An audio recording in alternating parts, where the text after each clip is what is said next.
you would like to see, what future you would like to see for the Elm Street Middle School and the entire site. And the answer was overwhelmingly, well, a housing solution.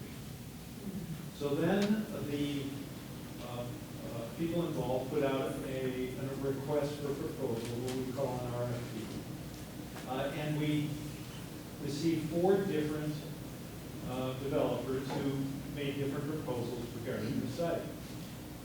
So we then had a committee of some members of the Board of Aldermen and some city staff interview all 4. And from the committee, the people who've done that work so far, we have Tim Cummings here, who's the Administrative Services Director. Sam Durfee is the Planning Director. Liz Hannum in the back is the Economic Development Director. The other people, there were 4 or 5 other people, but they're not here tonight. Some of them did come on Thursday. And these are the 2 finalists that were selected by the committee. And so what of course we're going to do is you're going to hear a presentation from each, and then we will and you'll have an opportunity to ask questions, make comments, and we would really like your feedback at the end. There's actually some ballot boxes back there for you to express your preference, because in the end, this is a very important historic site for the city, given its long history and as a school for the last 85 years. So we really will be guided by your thinking, really. I mean, we're probably, we'll just see what the consensus is, and that's, I believe, the direction we will end up going. So I'm going to turn it over to Tim Cummings, who's going to give you the logistics and the details. And I just again return to the beginning. Thank you for coming and for your interest in this site and in the city in general. Thank you, Mayor.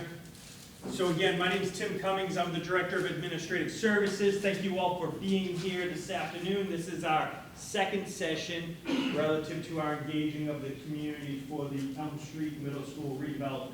So just a couple housekeeping items this afternoon. What we anticipate happening is over the next hour or so, we'll have a presentation from LMG and what their vision is for the site. At the end of that, there'll be a Q&A opportunity. We're going to ask people to come to the center aisle here, ask their questions. There's no wrong or bad question. Every type of question is welcome. We just ask that you be very respectful in terms of how you frame it. We also welcome comments, editorial thoughts and sentiments as well. That helps us get some feedback, and it helps inform the developer, as this is the start of a conversation, and by no means should anyone think of this as the end of a conversation. It will be an iterative process. We do have translation services available this afternoon, so if anyone who needs assistance both in Portuguese or Spanish, there's some reserved seating and interpreters on my left-hand side here, about 2/3 of the way back. Please feel free to go there if necessary. Then at the conclusion of the Q&A, about it, I don't want to put a time on it, but we're anticipating something like an hour to an hour and a half. We will then have about a 5-10 minute break. It's going to be a little bit long of an afternoon, but we feel it's really important to give both presentations at the same time. So we'll flip the room over and we'll have the second group, Penrose, come in and do a similar type exercise. And at the end of that Q&A, we'll encourage feedback in the back of the room in terms of your thoughts once you've heard both proposals.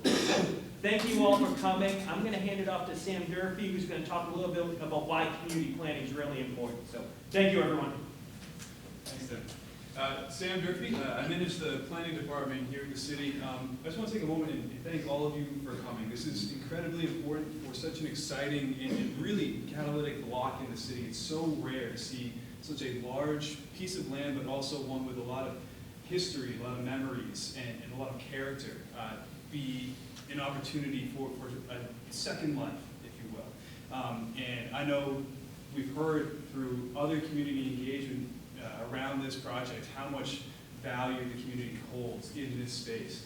And as the mayor said, it's so important to hear your thoughts, your feelings, your values associated with this site so that it can really inform the process. And while both presenters you'll hear from today, they have general ideas, what they're presenting will absolutely change based on the feedback and input that you guys provide today. So I really want to thank you again for showing up. It will be, some time this afternoon that you're taking out of your day, but it is incredibly valuable to us, but also for the city going into the future, as this project will be shaped directly by what you have to say this afternoon. So thank you again so much for coming. Thanks, sir. So with that being said, yes, we should all use the microphone. I'm already being reprimanded. So I'm going to ask the LMG team to come on up here and start the presentation, and then I will be helping facilitate this afternoon's engagement. And when Director Sullivan gets here, he may join in and help me with the facilitation. Thank you.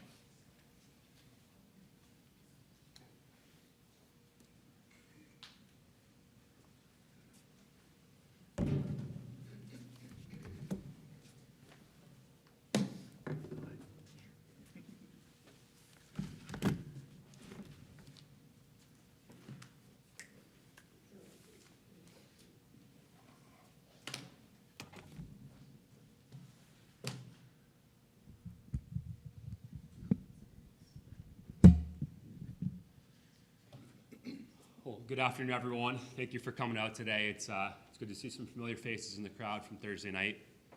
My name is Derek Lawton. I'm one of the representatives and Project Leads for Lansing Melbourne Group.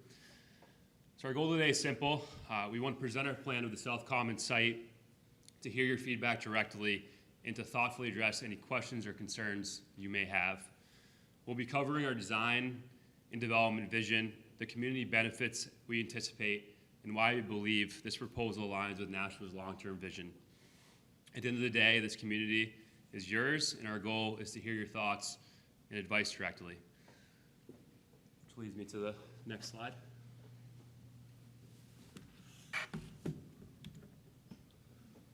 So before we get diving into the project, I want to quickly share a bit about the team. First, meet Peter Floats. He's the founder and CEO of Lansing Melbourne Group. For over 25 years, Peter and LMG have specialized in public-private partnerships all across the East Coast, ranging from states in Florida, Virginia, North Carolina, and our home here, right in New Hampshire. I want to introduce you to our other partner, NeighborWorks, and that's led by Robert Turney, who can speak a little bit about that.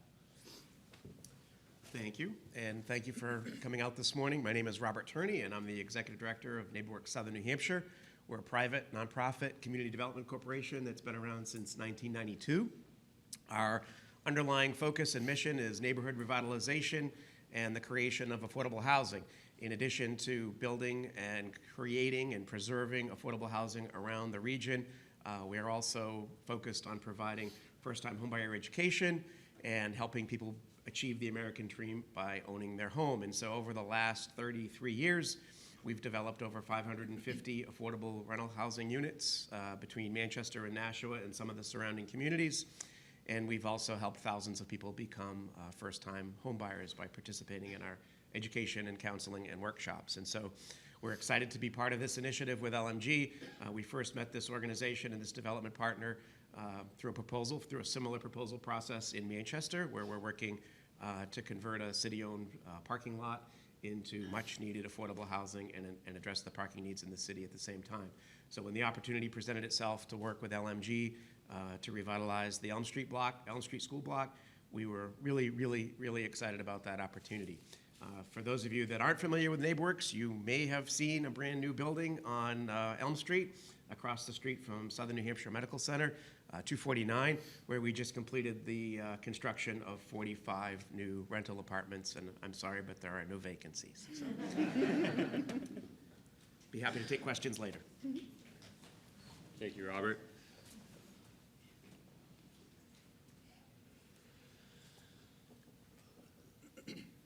What makes this partnership with NeighborWorks so special is how well balanced it is.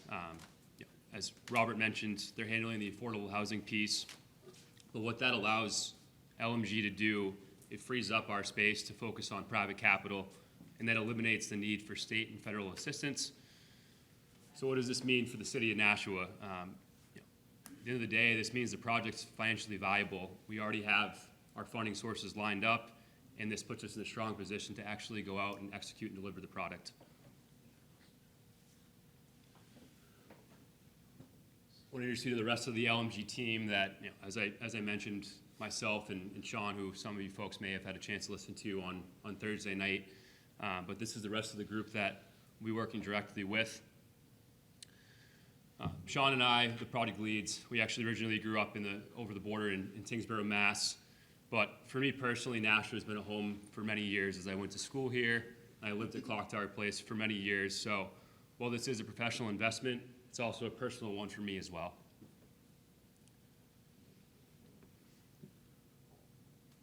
Next, I want to introduce you to some of the other design team and construction team members who are up here with me as well. First, Harvey Construction, who's one of the leading general contractors in the state of New Hampshire. We've worked with them on multiple projects, and one being the High Street Flats project, which is in downtown Nashua, which I can get into in a little bit later.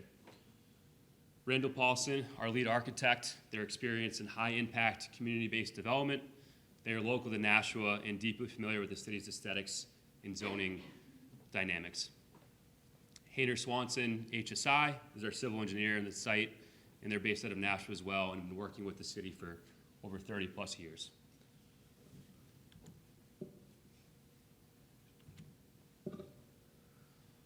So now I want to get into our approach and why I believe this project is going to benefit the community.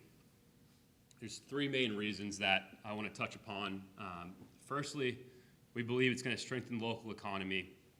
The more housing, whether market rate or affordable, means more residents, specifically locally, which supports small businesses, retail, and restaurants spending-wise. The more people that come into the city and go to the downtown or be able to walk to downtown, overall benefits all these people. Another point I want to bring up is that these large-scale redevelopments attract employers who want to bring their workforce here, and we want employers to live and work here. One example that we do developments all across the state, and we've seen time and time again, there's the city of Portsmouth, New Hampshire. Many restaurants have closed down due to there's not workforce that can afford to live there, which is something that we just don't want to see happen. And of course, these projects create dozens of construction jobs and long-term employment opportunities. Secondly, we strongly believe that it's going to reduce housing pressure and displacement. Adding new supply helps stabilize rising rents, making housing more affordable across the board. Our housing mix supports essential workers such as teachers, nurses, retail, and public service workers. We want to see all live at the site. For example, in Concord, North Carolina, one of our projects we're doing there, we're launching a partnership with Atrium Healthcare, and in turn, that's creating traveling nurses to stay at these residences. And lastly, we believe it's going to create environmental and infrastructure benefits. Our plan promotes walkability, green space, and better integration with the public transit by driving density with various mix of units. I think the critical mass is important to consider. Centralizing housing like this improves the efficiency of infrastructure like water, sewer, and energy, reducing long-term strain on city systems. So why do we think this is in the city's best interest? We know it aligns with the city's master plan, especially around goals with smart growth, housing diversity, and sustainability, overall creating a balanced density. The project poses less financial risk, as I mentioned earlier, as it's supported by strong private capital and a partner like NeighborWorks. And most importantly, it's a project that puts people first with an emphasis on a live-work community. So these next few slides, I just want to touch upon a little bit about some of the projects that LMG has brought to the market. And as I mentioned, 90% of their business has always been public-private partnerships. So a lot of these development projects have been an emphasis on that. This is the one in the backyard. It's brought 156 units to the downtown of Nashua, and currently it's 75% occupied, and we expect to get fully leased up this summer. This was a project done in Manchester, New Hampshire, in the Mill Yard. It was a 126-room hotel. But one thing I want to note is every project that Lansing Melbourne has done, they've always had an emphasis on making sure the aesthetics match the area and the community that they develop in. And this is a prime example of how it was right in the mill yard, and the city of Manchester requested they use a brick facade to match all the design, and they've always worked with the cities to create that feel for everyone. This next, and one of my favorite LMG products that they had in North Carolina, it's Kannapolis, North Carolina. They re-imaged a 15-block downtown and created a whole city feel with over 600 apartments, bringing the downtown in this baseball stadium, which is similar to, I don't know if you're familiar with the Woodstock Stadium in Worcester, but it really brought in the community and creates a community feel. And then this is another development site they did in Concord, North Carolina, where they re-imaged the downtown and developed 600 plus apartments. I want to pause and hand it off to Tim, who is the lead architect on the job.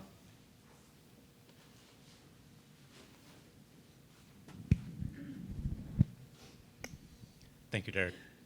All right, does everybody hear me? Okay. I'm going to be a little bit more animated. I'm probably going to walk around. So if I block a visual, feel free to raise your hand, say, please move, Tim. But I want to be able to take the time, and I want to point through the conscious effort and the thought process that's really gone into this.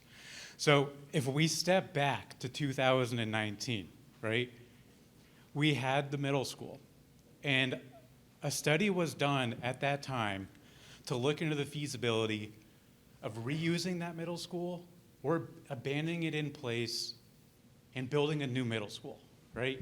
We've had that conversation. It was challenging, right? It was difficult. But through it, we realized it was more in the city's best interest to build a new school.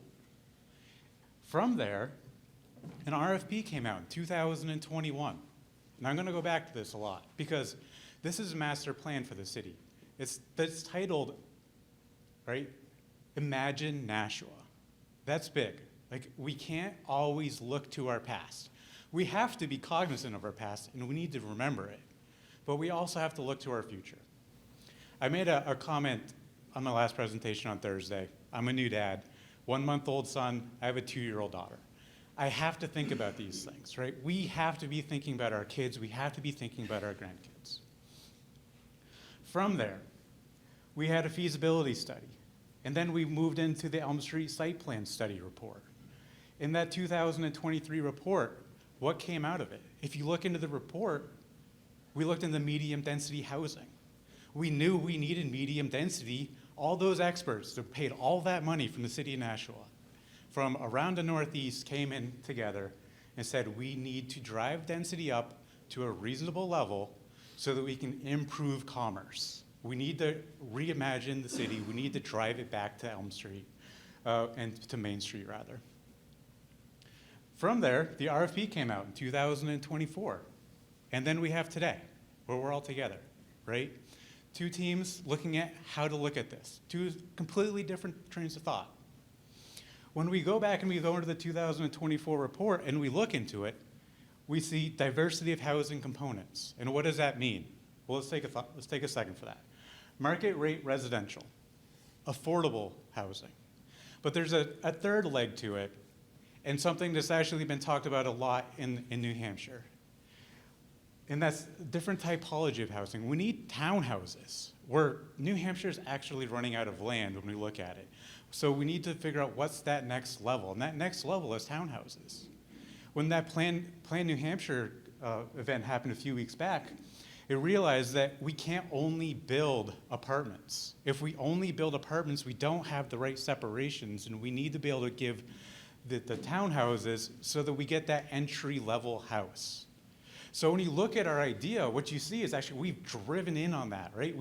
We've focused on townhouses as a big driver.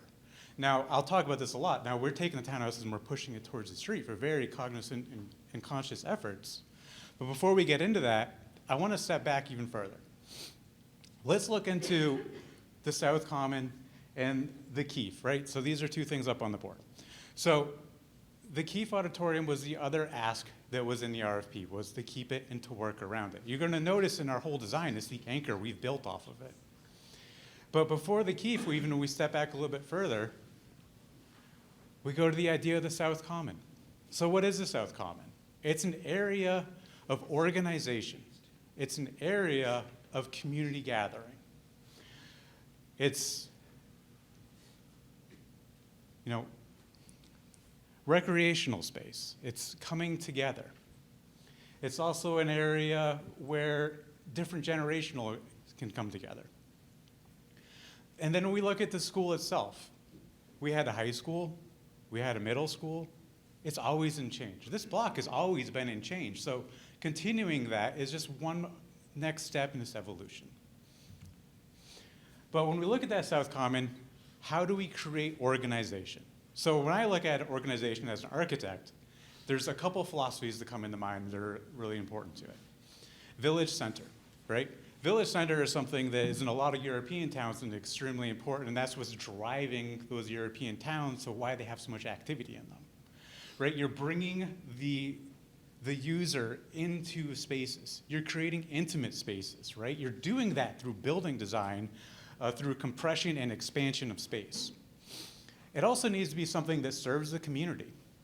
It can't just be for the resident. It needs to be for the resident and everybody else around them. So we need to have opportunity to open it up. It needs to be a central gathering area, right? And it needs to be dynamic. It can't just be stagnant. We always have to be thinking about the seasons in New Hampshire. I don't know what happened today, but I'm pretty sure my lawnmower is set up for, or not for snow. We have to take that in mind, right? So when we're looking at the building design, it can't just be one thing. It needs to shift with it. And you'll notice that as we talk through our area, is that we've taken that into consideration. And it needs to have, one more step back, the mixture of housing, right? Like I mentioned, it's the tripod. It can't just be two legs. It can't just be affordable, and it can't just be market rate. We need to have townhouses. We need to get as many townhouses online as we can. So I'm going to talk about this more in a little bit, but this is a visual of that kind of space that we can create, right? When we start bringing all this organization, the community, the gathering, the activity, when we activate the street level, how do we do that?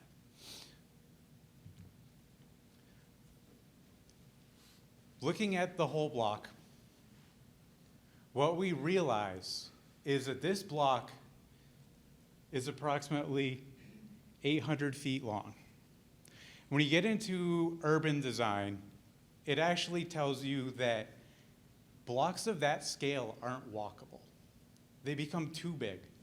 Your barrier of entry is too challenging. It's too far. You don't want to do it psychologically. So what we need to do is break that block down to 200 to 400 feet. When you start to do that, you get into a more humanist scale of a block. So how do you take such a large block and how do you break it so that it is at the human scale, right? So we do it in a couple of ways. First, we get this bisecting line, north to south. We use that for traffic. We need to get traffic into the block. We need to get it into the center. We need to do it for a couple of reasons. One, the fire marshal, if there's an emergency, needs to be able to get into this area. There's hose post lengths, there's a lot of safety requirements for it. But at the same time, it allows us to activate the center, right? Otherwise, it's too deep. You can't get into it. So what we do is we bring it in, and then we slow the traffic down. So it starts to go around this central space. It also goes around a pavilion that we're looking to imagine into the center. And then it works its way out. We need to bisect again because we're still too big. So what we do is we bisect it the opposite way, right? So now we're going through to Belmont Street. We're pulling traffic to Main Street. And when I say traffic, I mean pedestrian traffic, because that's what we got to be thinking about. We have to think about walkability, right? That's going to be the future. That's how we activate Main Street, is we need to be cognizant and cautious about how we can do it so that we can truly drive pedestrian movement to Main Street. And I'll show this a little bit more in a visual, but what we're doing is we're actually lifting that lower level of the building up. And what it's doing is allowing you to be able to walk underneath the building. So the way that we're seeing it right now is when you walk underneath that building, it's surrounded in glass. And then there's going to be activation spaces around it. Those could be WeWork areas. They could be all kinds of other ideas that we'll talk through. But you walk through it, you walk through this central area, and you continue down through Main Street to Main Street. Another thing that you'll notice is the Keefe Auditorium is remaining right there, and we're anchoring off of it, right? We're building off of the idea of the Keefe. We also have this small commercial space down here that I'm going to talk a lot more about because I'm very excited about it. The next thing that you'll see, I'm going to talk about traffic actually on the next slide, is how we're looking at environmental design. Environmental design to me has always been a passion. It's extremely important, and what we need to start looking at when we do that is building orientation. So we align the buildings in such a way that we're actually driving that solar southern exposure into the courtyard because we want an inviting courtyard, right? We want it to be bathed in light. We want you to walk into it and be, this is safe, this is comfortable, this is inviting. So by orienting it that way, you can see that southern exposure comes straight in. Another thing is you can start to see the scale. And I'm going to talk about scale a lot more later on, but what you can see here in black and white is the smaller scale and then the bigger scale pulled into the center of it, right?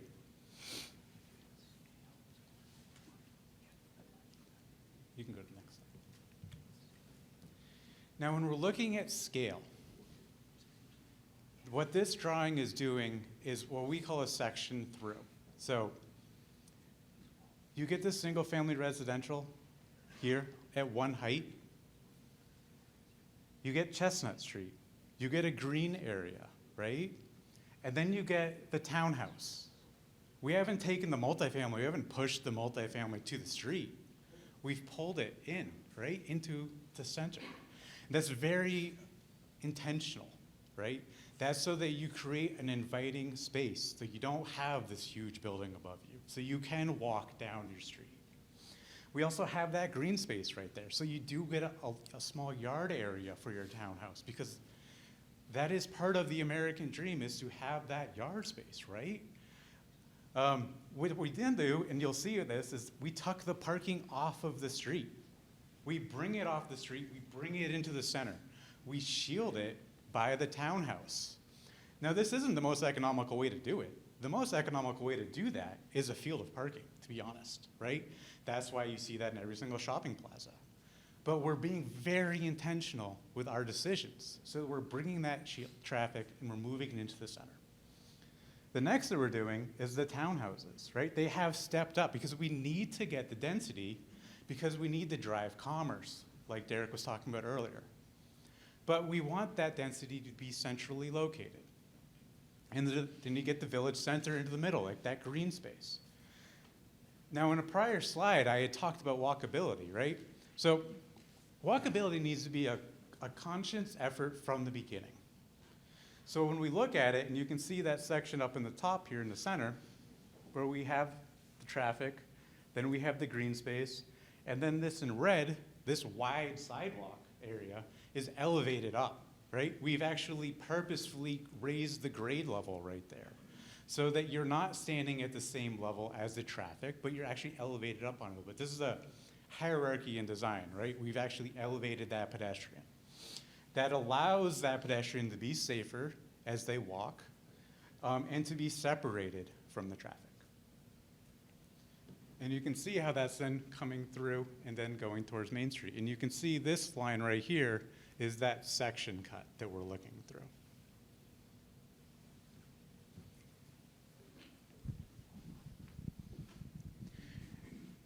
Now this is a perfect photo for showing the scale, right? Because now we can get a little bit more detail. We can show what an architect would call the grain size, right? It's the scale of this building. It's the scale of the townhouse. It's the scale then the multifamily that's coming in. And then you can start to see the pink area. That's the parking. You can see how it's pulled back into the center. What we also start to get is that diversity, right?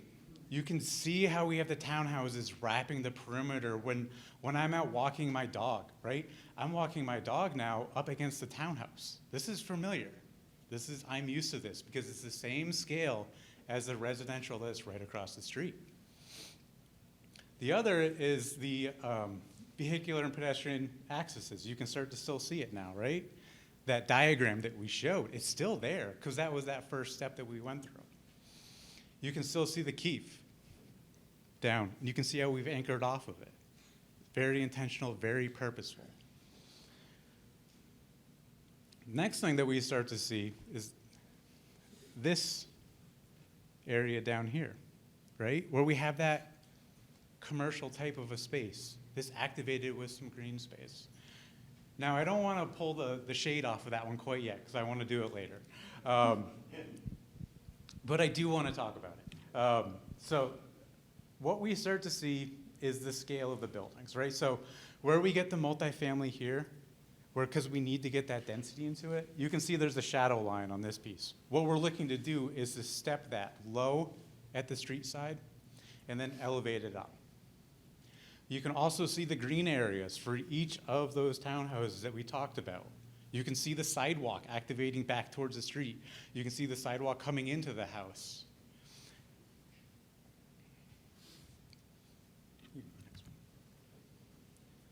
And then we have, how does this look when we move from two-dimensional to three-dimensional?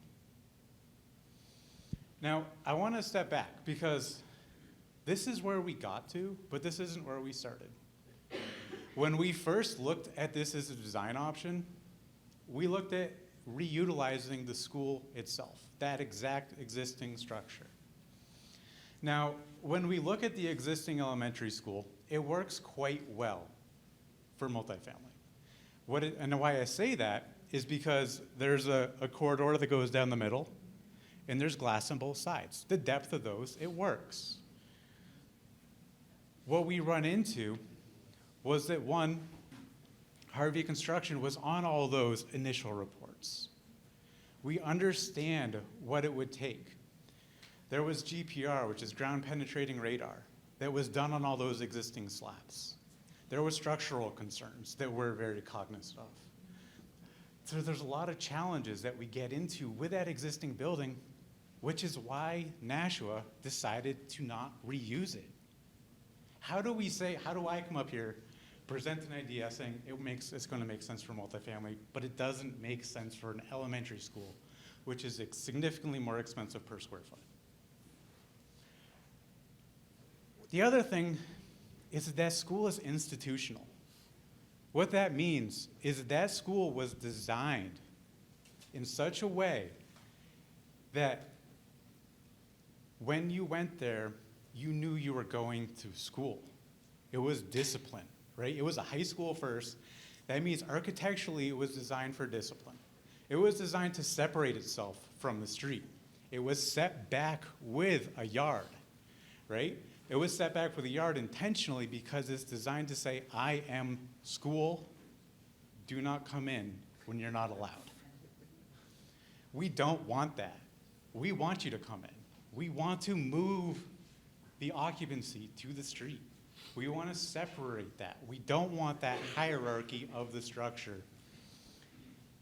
What we also realize is because of that yard, because of where the building was located, we couldn't get the townhouses in like we really knew we needed to get.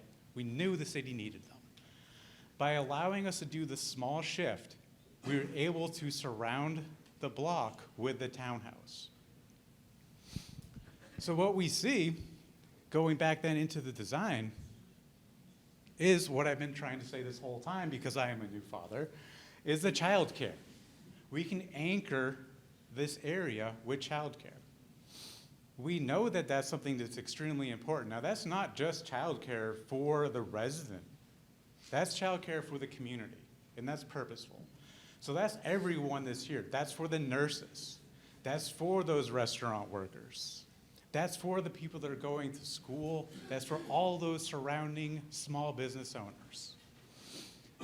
The other thing that you can start to see is the design of the townhouse. It's very Nashua, right? The pitched roof, the style of it, it blends in with that landscape.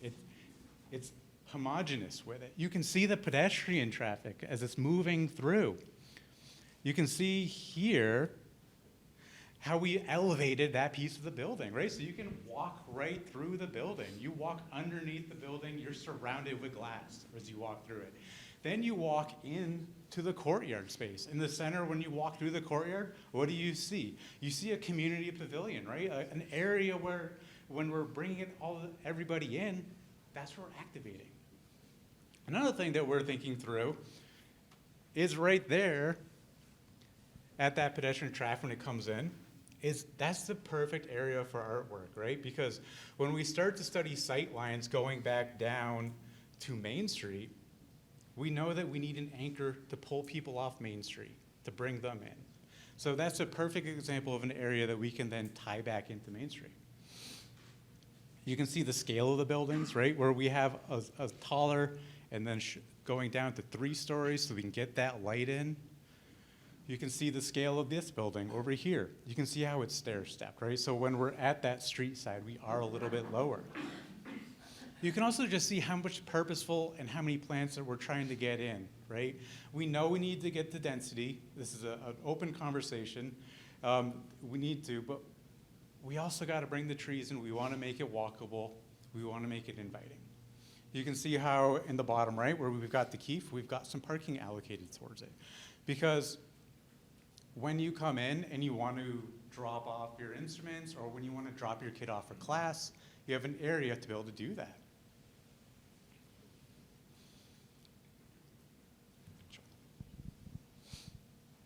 Yeah, go ahead, you go. Thank you. So a lot of you probably are wondering how we got to the number of affordable and market rate apartments that we're presenting today.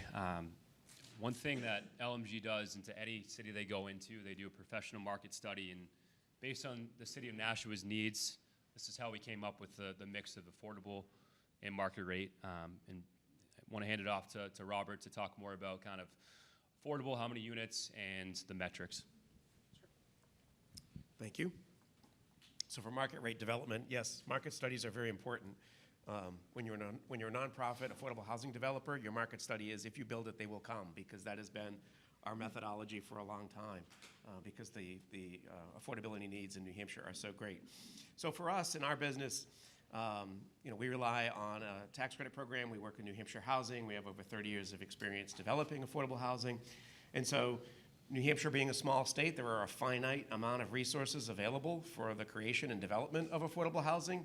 And I feel like over the last 30 years, we've become very efficient and proficient at figuring out how to use those programs and make the most use of those resources to maximize the number of units. And so the sweet spot, if you will, for us for doing an affordable housing multifamily rental project is in that 35 to 50 unit range. So for us to be able to have an opportunity to do a 50 unit building or a 45 unit building works very nicely. It enables us to be able to go after and compete for the resources that are necessary to be able to bring those units online. So that's how we ended up coming up with the sort of the metrics for how many affordable units we could build. Certainly, if things don't go forward with the Keefe Auditorium and that building needs to come down, that would make an ideal location for a second phase for NeighborWorks to do another 45 units. But I'm not going to go there because we want to all save the Keefe to have it be for performing arts. What I'm most excited about with this site is the opportunity to create homeownership units. Tim talked about the ability to create townhouses. NeighborWorks has not done a new construction affordable entry-level homeownership project since 2006. After the foreclosure crisis of 2008, 9, 10, we did a lot of acquisition rehab and resale for first-time home buyers. But to build new homes and sell them to first-time home buyers is enormously challenging. We have Harvey Construction in the room, and they can tell you, home builders just aren't building entry-level purchase price homes anywhere in the state. And so the recipe and the formula for developing affordable housing is a cheap or inexpensive piece of land, high-density infrastructure, and the zoning to make all of that work. And so here on this site, we have those resources available to us. So we feel like it's a great opportunity for us to capitalize on that, to not only build some affordable apartments, but also to create some entry-level homeownership properties as well. So I'll be happy to answer more questions in a moment, but I'll turn it back to Dan. Thank you. So on the market rate side, you can see there's 215 units that we're projecting for rent and 22 for sale townhouses. For me, I'm a renter right now, and frankly, myself and my friends, we There's just not a lot of single-family product or townhouse product on the market, and it's a hard time. It's competitive to even buy that. So that's one of the pieces that I'm most excited about, that it provides opportunities like myself to go in and purchase an entry-level home like this one. Go to the next slide. Also, I want to note too that when we did the market analysis, the city of Nashua, we realized they do need a mix of studios, 1 beds, two beds, and not only townhomes. So that's kind of how we came up with that unit count. And we're excited to, once we open it up for forum, to talk about kind of some of the amenities that in all of our projects we've brought to market. But really, this design, we want it to be a live, work, play atmosphere. And a lot of some other developments we've done, we've included outdoor patios and grills, community gardens, pickleball courts, yoga studios, podcast studios, golf simulators, and demonstration kitchens, which I think Sean noted was new to him, and it's also new to me, but I can get into that a little bit later. But we want to really open it up to hear your feedback of what you envision and want to see at this site.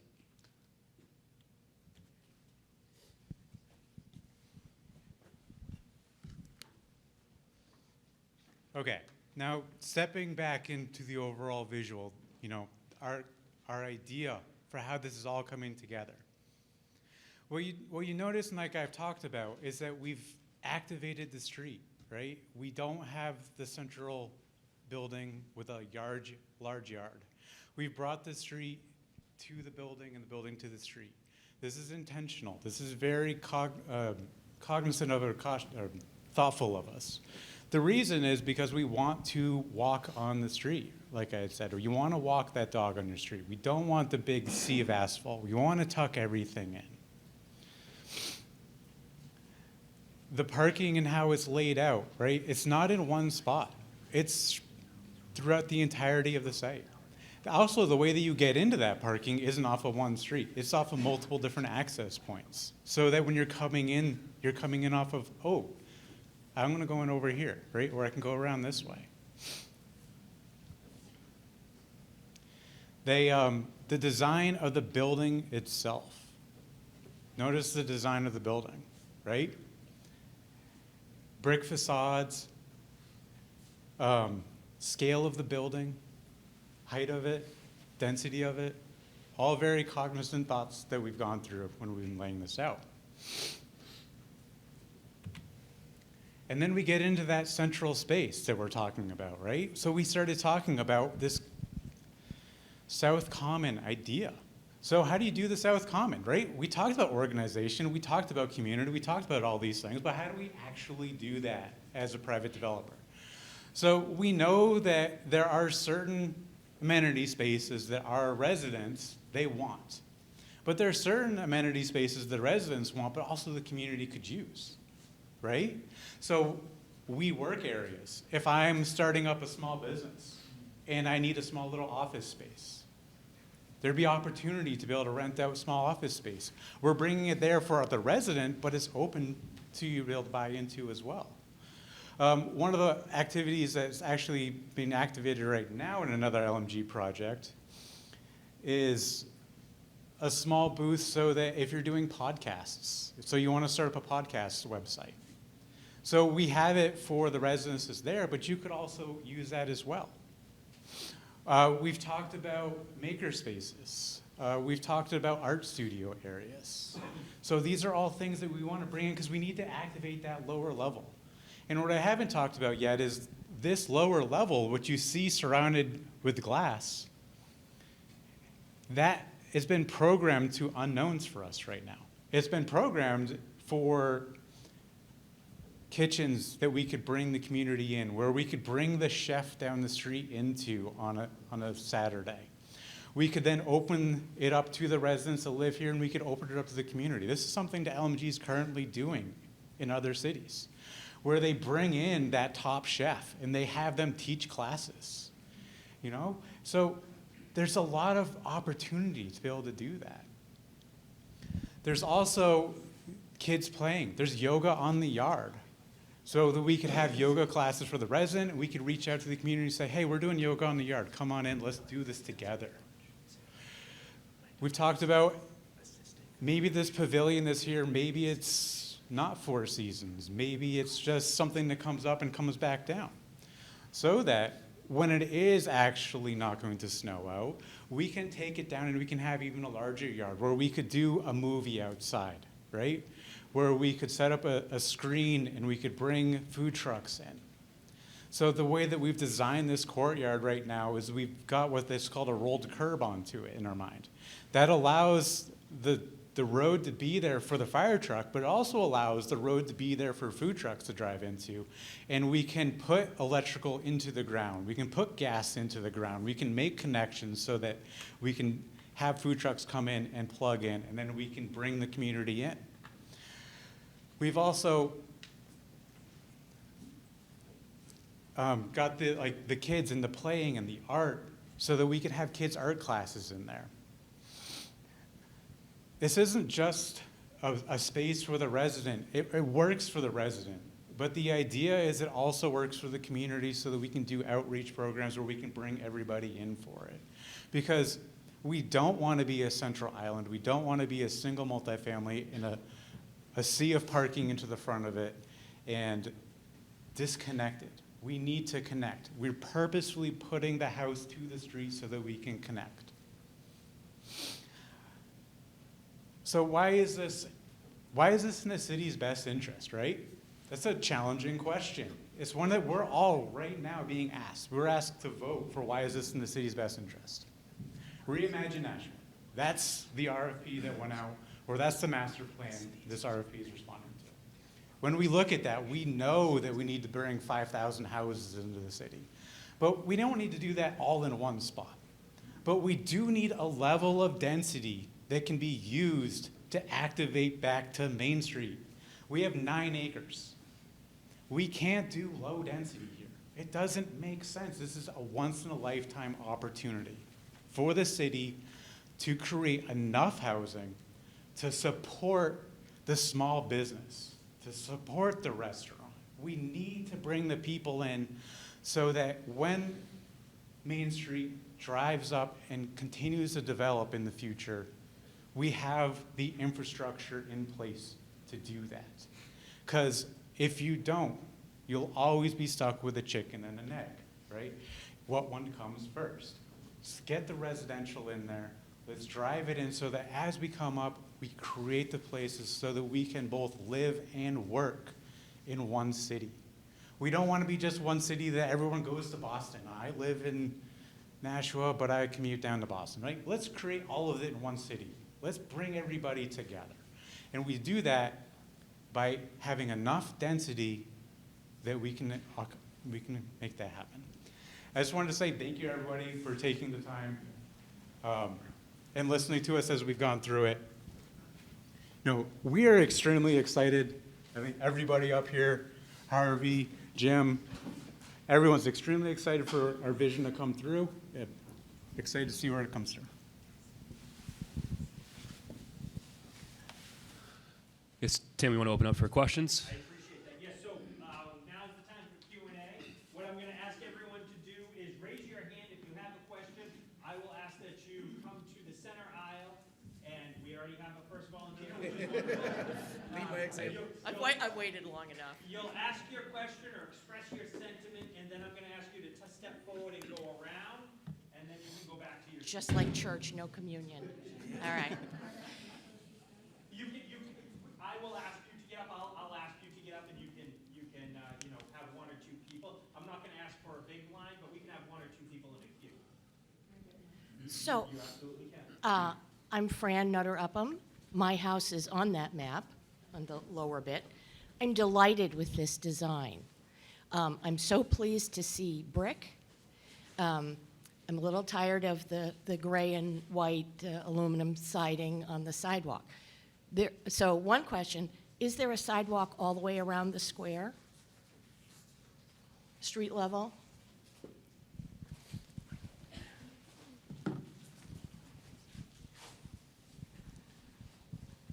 What you can see here in the light yellow, Yeah. that's the sidewalk. Does it go all the way around the whole? Yes. Okay. Yeah. I like the scale. I've often, I walk that, that's my morning walk. The neighbors will be able to use the center common area, not just the people who live there? That was your intention? Sure. So do you mean the courtyard area here? Yeah. So this question did come up last time too, and it came up last time from a vehicular traffic standpoint. Was could I drive through that center? And I want to answer that part of it again too, because what we do need to think about with the vehicular traffic is we need to separate that enough so that you're not using this as a cut through, right? Because this area needs to be safe to walk on. But can you walk your dog and come in? Absolutely, right? Okay. The only thing I don't like is where you've put a childcare center kind of mushed on the corner. I think that should all be green and open, sort of honoring the O'Keefe and having a nice area to gather there. As you probably know, there is the Adult Learning Center, which is a daycare center across the street. So I don't know if that's needed. And plus, there's no room for a playground there, whatever. But I love the brick. That's really nice. It's honoring what was there. It looks good. Nice design. I hope inside is as nice, because I saw some pictures of some of your other works where you've got the fridge next to the stove, which is like, who designs that? And you did that new. So don't do that in there. Anyway, thank you.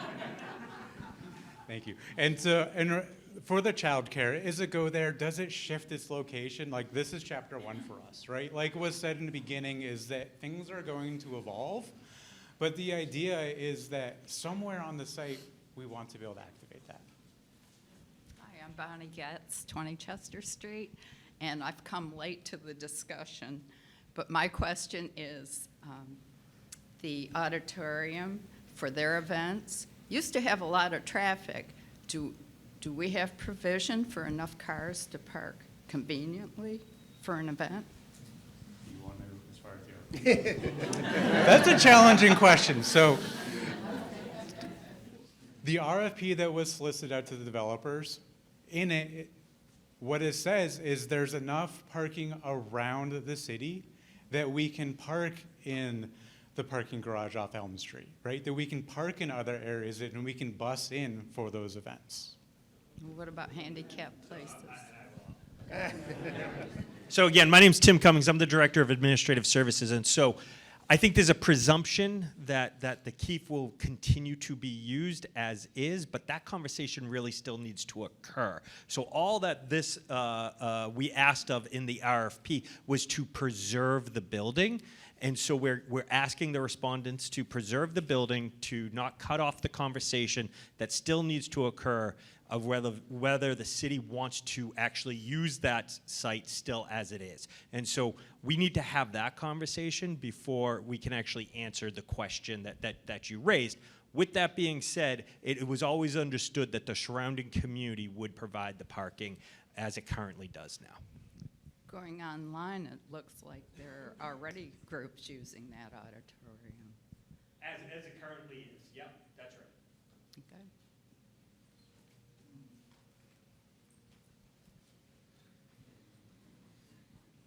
Good afternoon. Oscar Velasquez, how are you? Thank you guys for this beautiful demonstration. My question, I have a couple of questions. First, we've seen this before. I mean, personally, from the Bronstein projects, I've had friends that were living there and all of a sudden, you know, the remodel, they were able to come back, but they couldn't afford it. My question is, I love the design of the podcast. It's really cutting edge, but was there any data collected from the surrounding tenants around the area of what they need and what they would like to see in this sector? And also, how many units will be deeply affordable?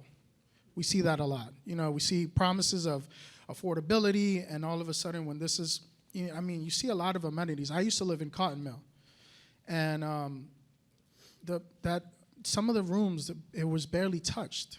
You know, and then you're getting increased prices in rent. You know, first they start off at a promising entry level, and then once the leases go up, people start getting pushed out. Right? That's important. Also, for the surrounding renters in the neighborhood, you promise, you see townhouses. Is there going to be a pathway for current renters in that sector to be able to be homeowners? Because we don't want to push these people out, right? That's another thing. And also the advisory board. I want to make sure that the advisory board is gathered with BIPOC community members from that area to be able to, so they can have their input and to make sure that they're not getting pushed out and some of the needs that they need within that sector of the community is met. Thank you. Yeah, thank you. Those are great questions. Want to make sure I get to every single one. So as far as the affordable component, where 46 units are for rent and 12 units are for sale, Robert can touch upon it if you would like, but that's going to be based 60% of AMI. Sure. So all of the properties that are owned by NeighborWorks, we tend to do a 99-year land use restriction agreement on them so that they don't fall out of affordability at any point in time. Certainly what is considered affordable today compared to what was affordable 5 years ago is very different.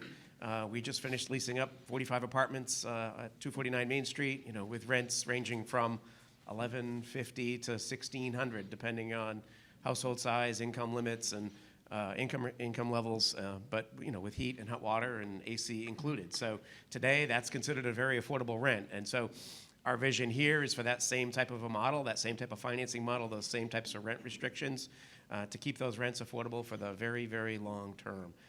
With the homeownership units, those are more challenging because you could sell something affordable to that first-time home buyer, and then they live there 3, 4, 5 years and sell it, and now it's no longer affordable. So the model that we have followed is to put some sort of a deed restriction on the property to keep a long-term affordability restriction on the property so that there's some return of equity and some value and appreciation realized by the homeowner so that if they do want to purchase a single-family detached home someplace else, they can capitalize on some of that equity. But we tend to do a long-term affordability restriction on those homeownership units as well so that it doesn't turn into a windfall for a one-time only, and then you've lost that affordable unit for the long term. So we've used a number of different vehicles over the years to administer programs to keep the homeownership units affordable long term. So. Yeah, thank you. And I all I ask is that we make sure that we don't forget about the people within this community, right? That we ask them what are some of the needs and the strong points of where we're replacing a legendary school, with more housing, but we want to make sure that we get the implements from the students and also the parents that used to utilize this so that they can take opportunity as well. So NeighborWorks hasn't surveyed the residents of this neighborhood, but we have actively surveyed the neighborhood just to the north here, in the Tree Streets neighborhood, since 2013. And every 2 years, people tell us what do they want to see? More homeownership, more owner occupancy, right. and affordability levels preserved. And so that's what we've attempted to do. More in the Tree Streets neighborhood where we've bought and renovated buildings, we've done 2 homeownership units. It's just been really, really challenging. And we've done, I think, 14 rental preservation projects in the Tree Streets neighborhood. So that's a really important focus for our organization. Yeah, maybe, after 12 years, maybe it's time to get a different perspective. The demographic is changing fast, and we want to make sure that we have everybody's input. Thank you. Sure.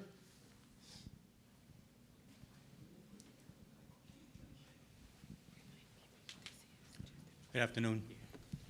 I don't know if I need this. I can bellow.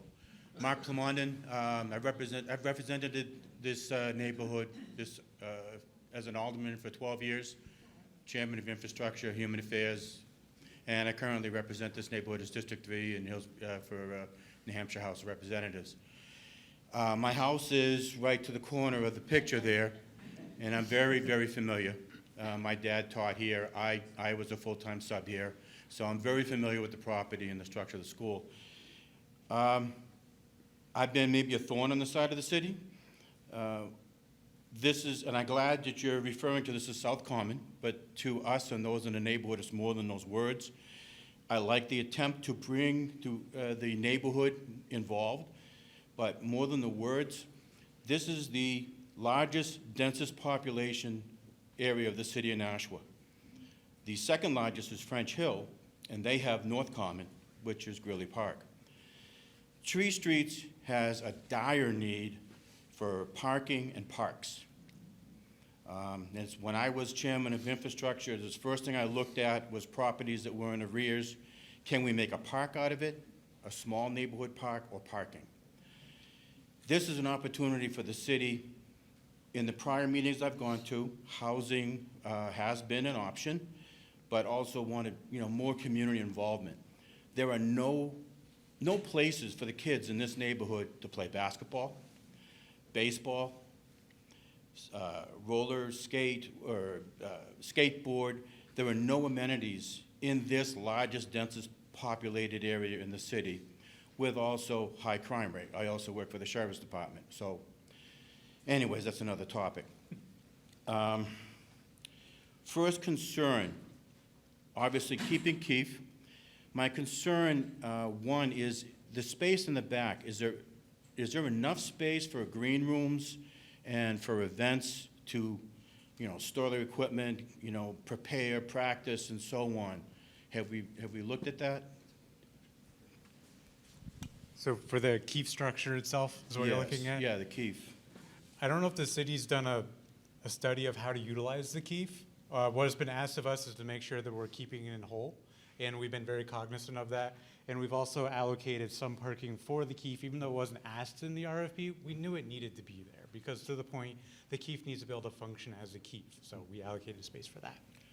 All right, well, I think that's something we need to keep in mind before we do any development. The green space in front of Keefe is beautiful, and I agree, maybe the child center, let's look and see, is that really warranted? Maybe something in conjunction with community health. Personally, I want to not only green space, but look at city needs. Community health is packed, and they will never expand. So something where another outreach or something to help the community might be something to look at. Get to my notes here. Traffic models. I'd like to hear from the NRPC as far as traffic models. Nashua historically has a north-south traffic issue. Thus, that's how I was able to lead the building on the Broad Street Parkway, which is now Veterans Memorial. We have a really severe north-south traffic problem, and the cutoffs are Elm and Chestnut Street. To build something like this is a destination. So in order to do that, we would really look at needing traffic calming on Elm and Chestnut, because right now, speed limit at 25 is rare.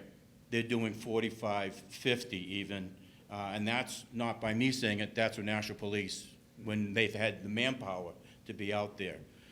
So it's excessive, and it's something that needs to be looked at. Parking. Currently, this neighborhood, 1820s, was built before vehicles. There were, it was horse and buggies. Most of these homes, if they have a parking spot, need a place to park. Currently, ordinances that I put through while this was a school, residents could park here. During school, they had to be out at 7, but neighbors park here and the city lots. Parking is a real issue here in this area, and we're looking at 300 units and 413 parking spots. The average unit is going to have 2 vehicles. So right there, just for this development, I'm seeing a parking issue currently. So lack of green space, a great attempt. This isn't horrific. I won't say it is. But there's an attempt to bring the community in. I'd like to see more green space, especially for the neighborhood kids, and addressing parking. And Keefe Auditorium, that's the largest seated auditorium in the state of New Hampshire. The few parking spots on the side you have there would probably comply with handicap parking, but where's the rest go? And you're also looking at the number of units, 2 vehicles per unit. There's definitely a shortage in both those areas that I think really needs attention. Other than that, the thoughts behind this, I think they're valid, but I think we've got more work to do. And I thank you for your time, and go ahead and try to answer any of my issues. Sure. I think I remember a couple of them. So, parking. we'd typically be about 1.25 to 1.5. We want 1 parking space per bed. We've done that study, we are meeting that count. Eyes on the street is really, really important when we're looking at neighborhood safety. How do you create a safe neighborhood is what you need to do is you need to get more eyes to the street. I know what my neighbor is doing. My neighbor knows what I'm doing. I know I need to call 911, right?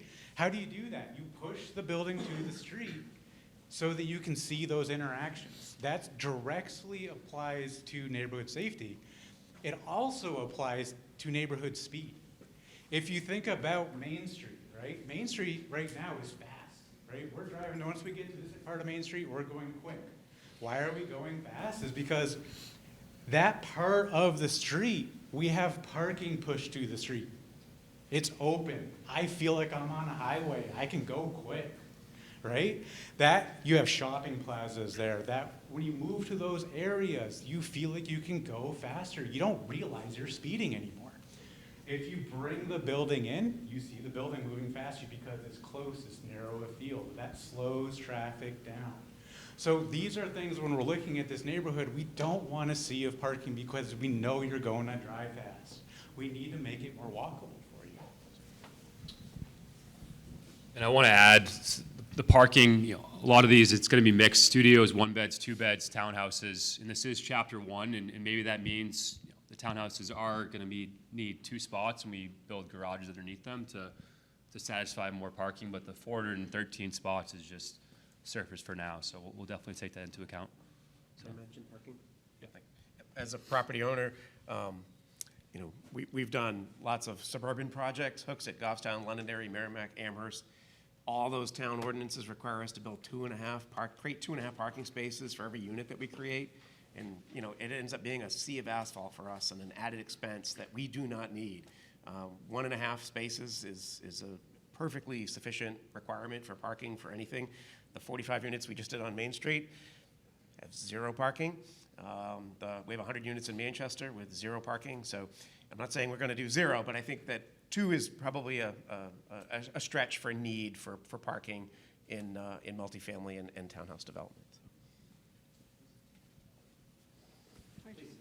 Hi, I'm Reverend Sally Newhall. I'm part of a group of clergy here in Nashua for the last decade. I've tried to work closely with the mayor and his staff about housing issues because we're called the Greater Nashua Housing Justice Group. We've been following this whole development ever since the city started talking with people about the Elm Street School. And last year I attended a couple of those sessions that brought the community in, and you have addressed most of the issues which I heard at that session, and I really appreciate that.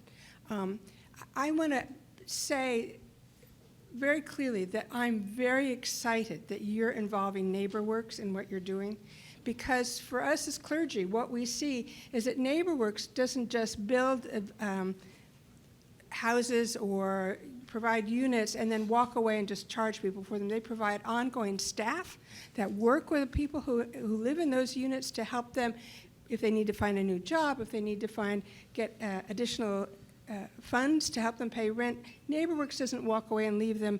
It really stays there and works, which is just huge for us.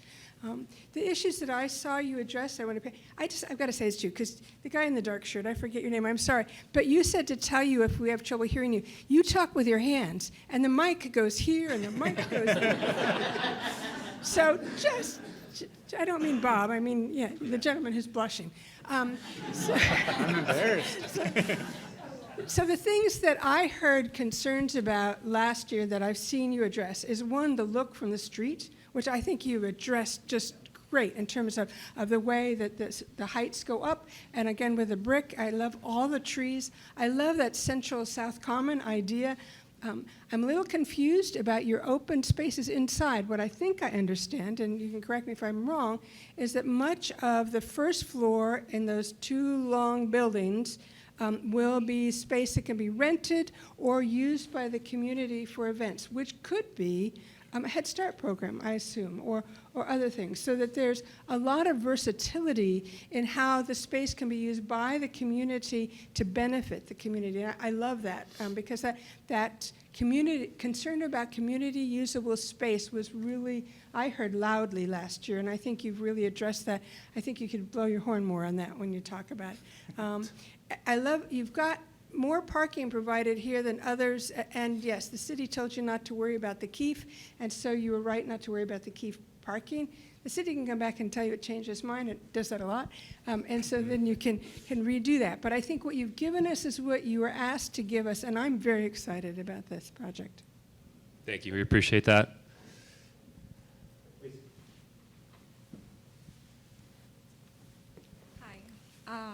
As someone who has lived in this community, especially around that community, I went to school there, and I'm really excited to see that there's diversity.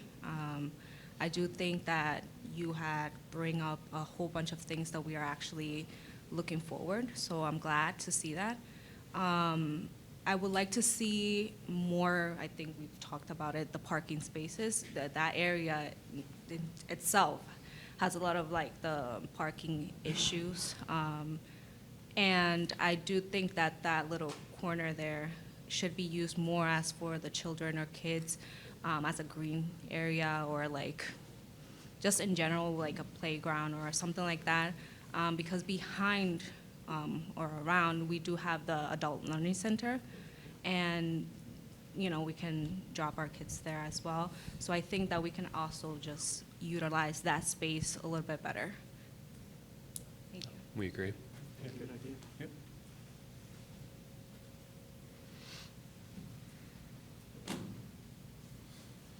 Hi, good afternoon. My name is Rick Plur, a longtime resident. Thank you very much for your presentation today.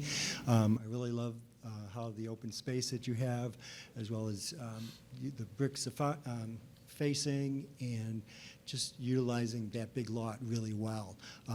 It seems like parking is the topic of the afternoon. Concerning, and I love the fact that we're trying to keep the Keefe Auditorium. I think that anchors the facility because of the history and the fact that it's such a wonderful performing center.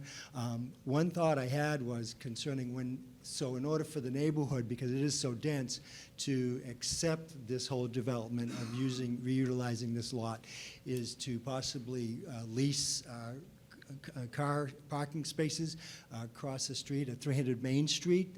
There's a big parking lot there with businesses. Maybe something the city could rent. To me, Elm Street's the parking garage is a little bit too far away. Even with the shuttles, it's an inconvenience, and people will think twice. This one's just across Main Street. Designate a part of that and have some type of agreement with the owners of that, so that way it won't negatively impact the neighborhood, because if I lived in that area and every time there was an event at Keefe Auditorium, I'd kind of be a little frustrated, because I know, I mean, I come downtown 3 times a week at least, and I know it's congested and parking is an issue, and not unlike there. So it's just a thought, but thank you very much for your presentation, and I'm really excited on how it looks, and I think, because housing is such a huge issue. We hear it every day. We know people that are impacted, so thank you very much for all your work. Thank you. That's a great idea, so thank you.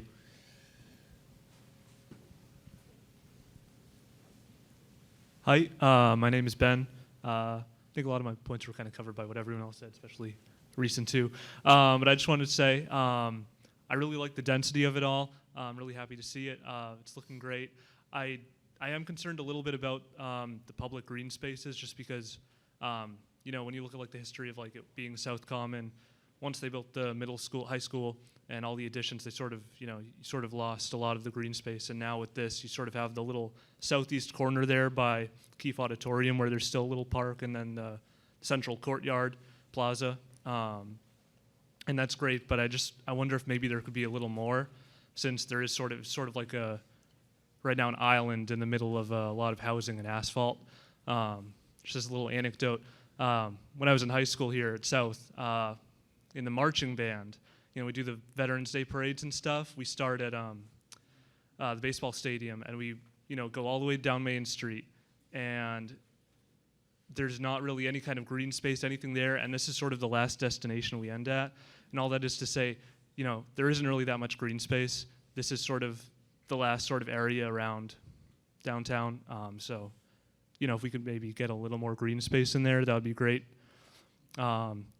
I know it kind of looks like, you got a lot of trees in there in the parking, so it kind of hides the parking a little bit. I think there's plenty of parking. If you look at right across Main Street, Semino Plaza or whatever it's called now, it's a sea of asphalt over there. That used to be a pond, if anyone isn't aware. They paved over that.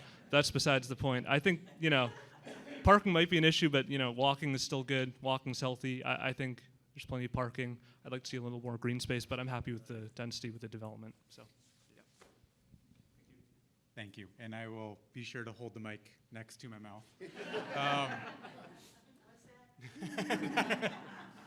I'm too animated, and I'm not used to a mic. It's true, and this is the first step, right? This is the introduction of our idea. Like, the city could easily come back and say, we want more green space. But the city's first ask was, how much residential and density can you get into the project? This is how much we can give. Can we give less? Absolutely, right? But we have private money coming in saying that we can do this, but if you don't want us to spend as much, if you want more green space, we can make that happen too. Thank you. Hi, I'm James Stein. I'm just also pretty pleased overall with the whole image, vision here. I'll quickly add, my agreement to the people who have said that the child care center, while nice in spirit, seems like kind of a half measure. There's maybe not enough space to have like a playground and things that a child care center we would like it to have access to. So maybe that's either add to green space, or else we would have to find a way to get more room there. But the thing I had wanted to ask about was in terms of the ownership of the townhouses, how much, for lack of a better word, I've heard a lot recently about sort of homeowners associations that are very restrictive and don't allow people to sort of act as if it is their plot of land. And so I'm curious what the kind of ownership situation is for those townhouses. And also, similarly, in trying to get more people into homes that they own, is there a world in which an apartment can be bought? Or is that specifically going to be owned by LMG and rented by LMG? And those are my questions. I can start with the second part of that question. Lease purchase is really difficult to do. We've attempted to do it over the years with different products and different programs. I think with new construction, townhouses, fee simple ownership, owner occupancy, straightforward is the way to go. The rental property, the rental units that are owned by NeighborWorks, we don't have the flexibility of selling those to future potential owners because of that 99-year land use restriction that I mentioned. We have to keep it as affordable rental for the long haul. So on the homeownership side, yes, typically there would be a condominium association membership organization for those condo owners. I'm not familiar with the types of restrictions that you're thinking of. I don't have one particular thing in mind, but you just hear things about like, oh, you've, painted something the wrong color, a fine. Oh, I see. Okay. These kinds of, just I to don't pick the think most we're to that absurd level of option. detail yet. I mean, I would probably, ideally, it would be a self-governing association. That's exactly, But I think. probably having to hire a management company to take care of things like trash and all those kinds of things. Yeah, that's exactly the kind of thing. Yeah, I'm that's curious about. that's in probably terms more of customary. keeping the ownership of that, or like maybe not the ownership, the governing of that in the hands of the people who live there, Correct. and Yep. not wholly managed outside that. Thank you. That makes sense.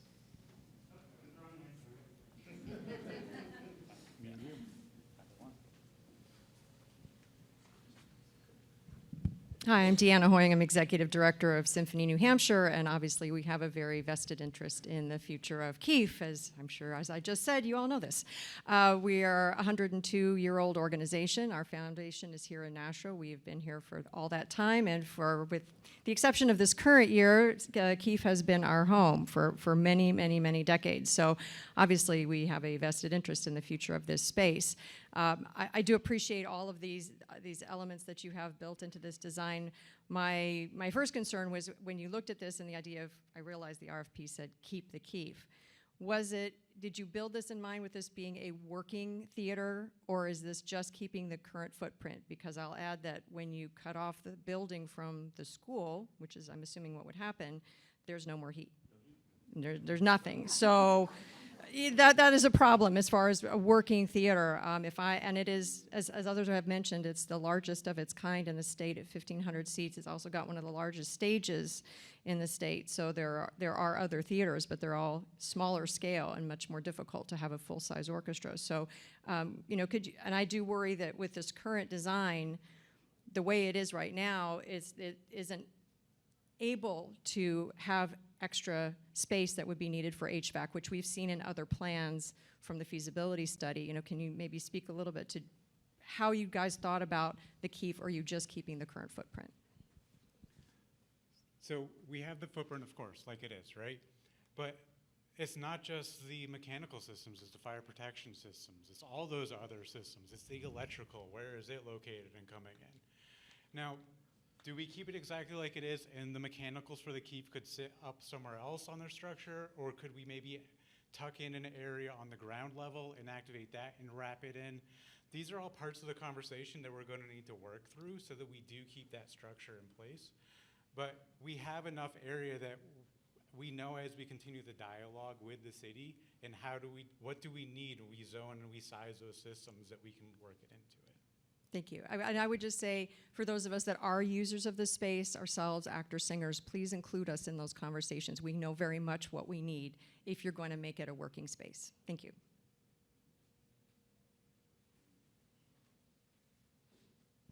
Hi, my name is Lindsay Rinaldi. I'm the chair of the Nashua Arts Commission, and I'm also the executive director of the Nashua Community Music School.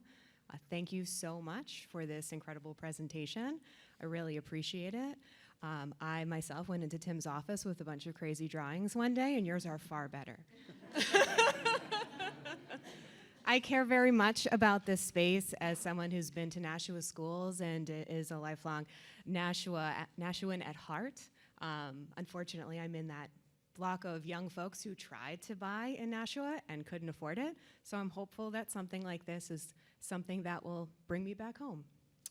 So I wanted to say that I love the design. I'm not a visual aesthetic person, so I trust your judgment on that.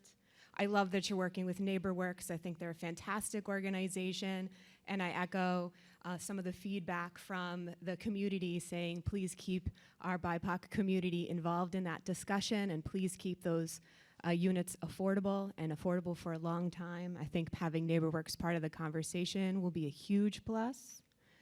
And I love, of course, that you are dedicated to keeping Keefe Auditorium as an anchor for the parcel. That, I think, is fantastic, and I appreciate, again, the support of the community to keep and save the Keefe and make sure that it is consistently functional, not just at the end of your construction project, but throughout the construction project, knowing all of the crazy challenges like HVAC and parking and bathrooms and green space, knowing that all those challenges are there. I think the strongest proposal would include solutions to those problems. So thank you for being, or I hope you're going to be open and remain open to those discussions to find solutions for those problems. That being said, I had a crazy thought. So one of the things that I love about this proposal is the way you talked about activation spaces, the way you talked about adding a child care center. The location is up to everybody else. That's not my purview, but having more child care, knowing that the Adult Learning Center is bursting at the seams, I think was a great idea. Where it goes, I'm not sure.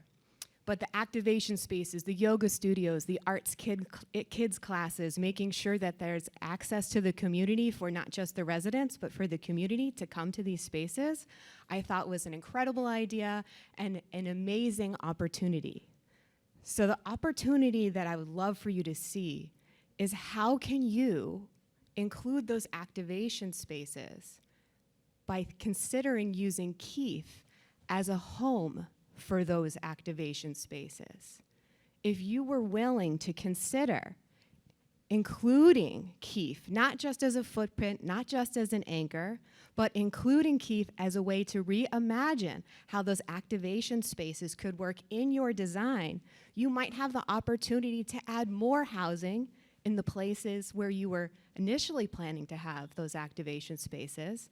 And then as a result, you would be putting those activation spaces in the Keefe and preserving the auditorium and making it functional and usable and welcoming the community inside. It's a crazy idea, but what I'd love to know is that something you're open to thinking about? Is that a Tim Cummings question first? I've asked him. I'd love to hear from you. Who wants that We mic? love crazy ideas, so definitely it's a great idea. I guess want to make sure I understand your question, but you kind of want to see if we can repurpose that as like a lifestyle center to bring the community into it. Yeah, I mean, a lot of your spaces that you're talking about would actually fit within a reimagined Keefe, and it could be part of your design and project. Lindsay, can we just clarify? Yeah. Are you suggesting in lieu of it being a performing arts? No. Certainly no. Certainly not in lieu. Certainly not in lieu. In terms of reimagining the Performing Arts Center space that is there, while adding those other spaces. Yeah, we love that idea. We have to go back to the drawing board and see what that looks like and talk to the city, but I think it's a great idea. So Maybe the city would like to do another RFP to find a nonprofit community development organization that wants to run a community center. Basically, what you're describing is a community center. That's what it would be, with a multi-purpose function entity with all kinds of activities. I mean, that would be a different RFP, but that's essentially what you're modeling or what you're describing. So. It's a crazy idea, but I thought that especially since it seems as though LMG is so passionate about those activation spaces, bringing that up and giving them the opportunity to consider making that a part of their project was worth mentioning. Yeah. It'd just be a matter of figuring out who owns it and runs it and manages it. Right. So, yeah. Oh, yes. That's right. User fees.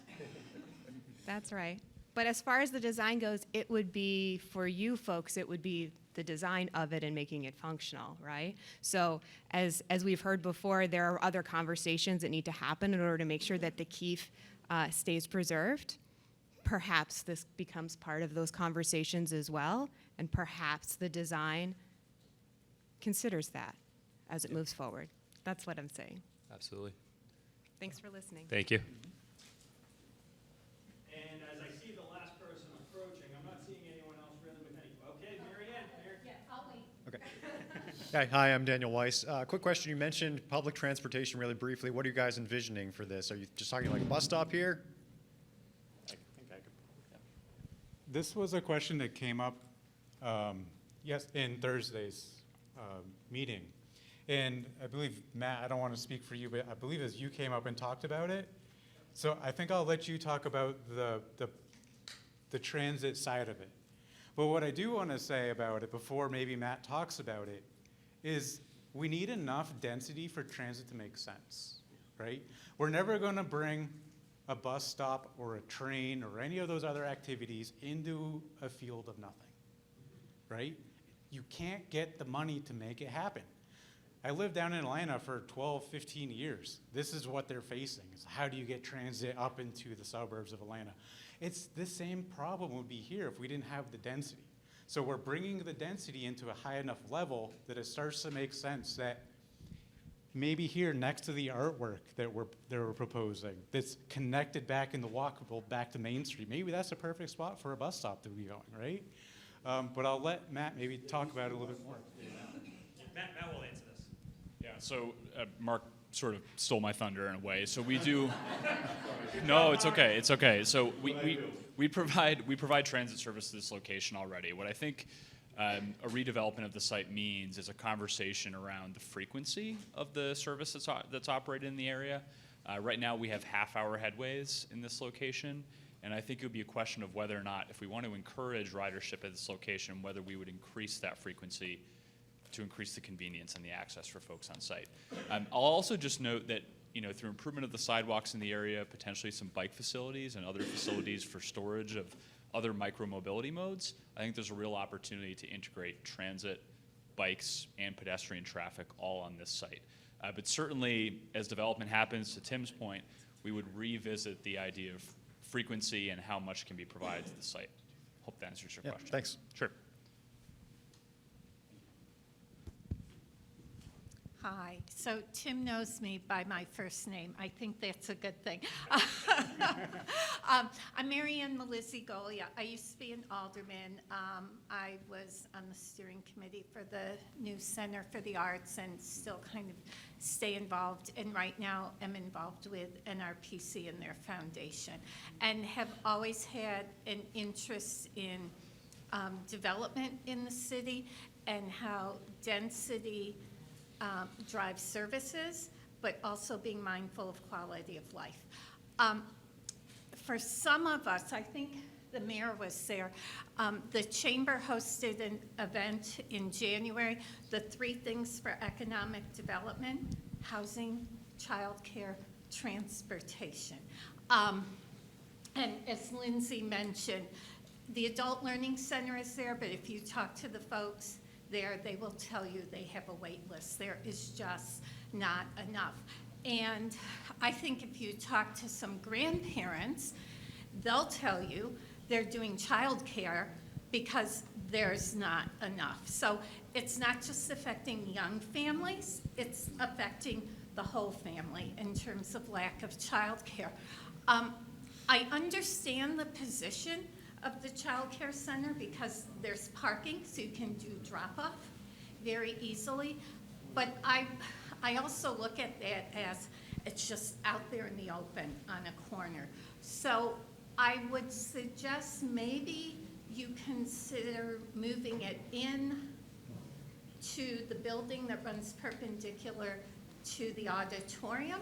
You still have parking, and use that to activate one of your lower spaces. So people can still, because parking's huge for drop-off. I think any of us who live around daycare centers or schools know that.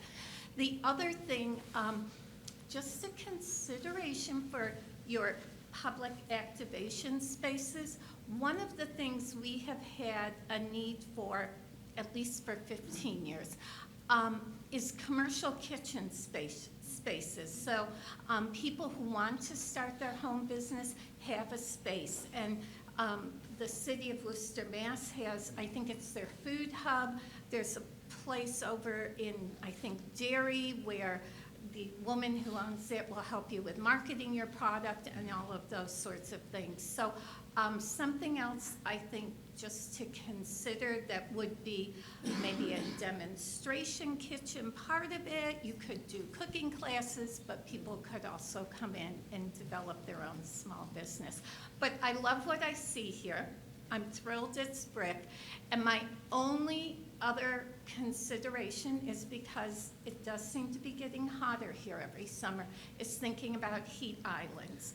And I think about breezes going from west to east and those long buildings blocking that. And just kind of thinking about what do we do to control that radiant heat that makes us all crazy in the summers. We walk down Main Street or across a parking lot. Thank you. Yeah, and heat islands is a thing that we need to take into consideration. We really run into it when we get a field of parking, right? When you get a plaza of parking, you get a heat island effect. What we're doing here is that we're taking parking and we're breaking it up into multiple sections, right? It's throughout the entirety of our site. It's not all of our parking in one spot, which would be creating exactly a heat island. I also want to talk about the childcare briefly. So when we first started thinking about this, this was Jewel hospitality, maybe a small kitchen area that could be a restaurant. We were seeing it as a support space to the Keefe so they had yard space to come out onto it. We've also come up with the idea that we want childcare, though. We know we need childcare. Like I had mentioned, I am a recent father. I have a 1-month-old. My children's grandparents are the childcare for them right now. My mom's over, my mother-in-law is over. So we knew that we wanted that as part of what our vision for it. So does that stay here? Does that shift? Absolutely, we don't know exactly where it's going to land. It's going to be something that we know that we do want green space for childcare. We know, because as an architect, we design a lot of childcares. I've designed several myself personally. We need not just have childcare inside a building, but we need yard space for them. We often will have garage doors that open up that allow the classroom to interact with it. These are things we're going to be very cognizant of as we move forward with it. For right now, for this part of the conversation is that we want to say this is something that we're bringing in, and it's not childcare just for our resident, but it's childcare for the entirety of the community. And we're open to other conversations of what the community needs. If it is other ideas like that, that we're going to continue the conversation with it. So this is going to be the last question, so thank you. And then what I'm going to ask the group is to give us 5-10 minutes. We're going to turn the room over, and then we'll start up again with the next group. So, please. Perfect, thank you. My name's Emily. I live right off, you can see me in the top corner over there. I had a question when it comes to parking. Has it been considered, since you're building new buildings, to put any parking underneath the buildings? Because it would be nice to have more green space and not see all these cars. I know you separated them, which is nice. It's not a big parking lot, but, and you put trees, which is appreciated, but it is a lot of asphalt all around this area. So I wasn't sure if that was just cost prohibitive, if there's anything that's blocking that, or if that could be considered. As well as, I agree with the child care. I think it is useful to have around. I have 2 young ones myself, and I do agree that I think it would make more sense to kind of have in the rest of the buildings instead of on the corner, and that corner either being open or, like you said, some sort of like a restaurant space or a kitchen space or something would be, I think, more useful to the Keith. Absolutely. When we're looking into parking, we do have to be cognizant of the surrounding density. Yeah. When we're looking into a downtown area, a lot of times you'll see that our multifamily will be a podium parking. It'll be parking underneath the building, like the flats, as an example. In an area like this, what we want to do is have the parking at surface level so that we can spend that money on activity spaces for the community. We want to be able to spend that money on having the facade of the buildings tie into the surrounding, right? So that we're creating townhouses that we're sprinkling around Yeah, to reflect. I like the townhouses. I like having that as a way to lead into the property. I love that. It's really just like, is it a cost thing? Is it a logistical thing? And it might be, if there's any way to do it, not like all of the buildings you have to do it, but if there's any way to do that a little bit, I think it could open up a little more of that green space, which I think would be very nice. Yeah, I think it's something that we would continue the conversation and look into as we're definitely going down. Thank you. Great, well, thank you very much. So I'm going to ask everyone to give us a 5-10 minute break, stretch. I'll call you back in about 5-10 minutes to get seated as we turn the room over. So thank you, everyone. You want to just link up this week?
2 minutes.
We're going to get going.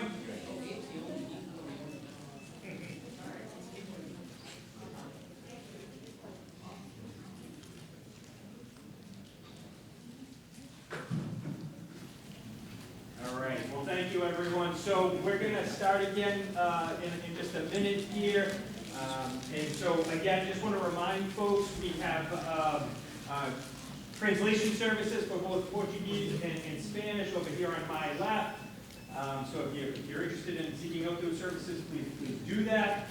We are going to, again, do about an hour or so presentation, Q&A at the end, and then at the end of that Q&A, we're going to invite people to the rear of the room to give us your feedback, especially if you don't feel comfortable coming to the microphone here, to provide your sentiments, your opinions. We welcome that, but if you also want to do it in the rear of the room, you'll have an opportunity to provide us your thoughts, comments, and tell us what your priorities may be. So I would encourage everyone to do that before they leave. And again, we have the microphone in the center of the aisle here. We're going to ask people to come up at the end of the formal remarks, give their thoughts and ask their questions, and I'll help facilitate that process as you just saw. So with that being said, I'm going to hand it off to Ryan here at Penrose so you can hear a little bit about what their vision is for the site. There we go. Hi, good afternoon, everybody. Are you able to hear me at the back okay? All right, great. So my name is Ryan Kirikoff. I'm with Penrose. We are a national developer of mixed income and affordable housing.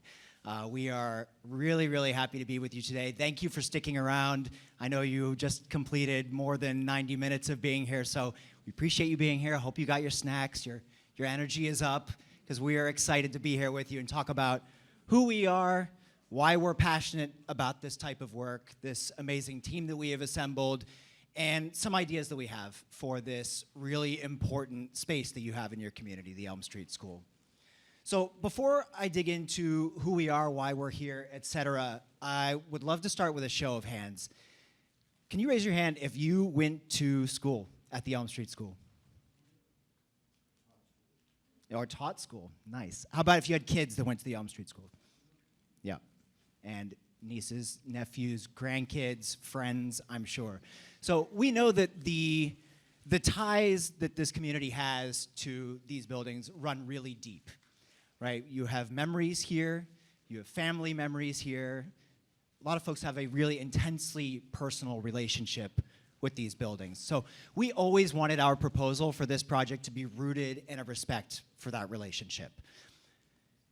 Before I start talking about some details about who we are and our plan, I wanted to start with our three kind of unifying principles as we set off on this proposal. And the first one is to preserve history and foster connections.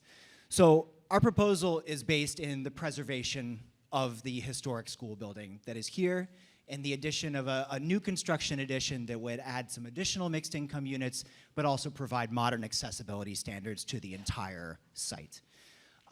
Frankly, we think this building is just too great and too meaningful to too many people to propose knocking it down. And this is a site that has always been about drawing the community in. We saw that this has historically, even before it was a school that served the community, a common, right? This is a place that has belonged to the city and its people for a long, long time. So when we talk about fostering connections, we think we have a great series of ideas on our proposed site plan for how to ensure that this property belongs not just to the residents that will eventually live here, but to the folks that are around. We want to be able to invite people into this space because it belongs to all of you as well. The second is to put this building to great use and help pivot it to its second act, its next life. And we see that as a mixed income and affordable housing development that serves residents, Nashua residents, all across the income spectrum. So that's affordable and market rate housing. This is what Penrose is a national expert at, and that's developing mixed income housing that meets a community's need, reflects the community that it's in, and responds to what we hear folks say that they need.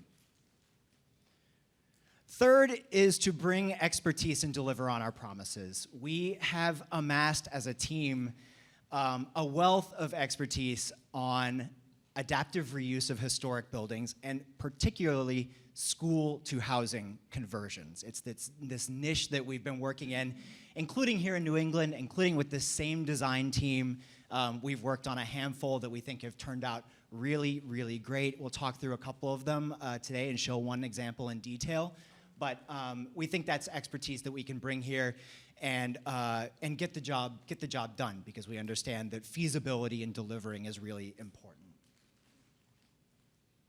All right, so here's just a handful of the folks on our team that are working on this important project. So from Penrose, you have myself and my colleague Carmen Chung. She'll come up with me and answer some questions later on.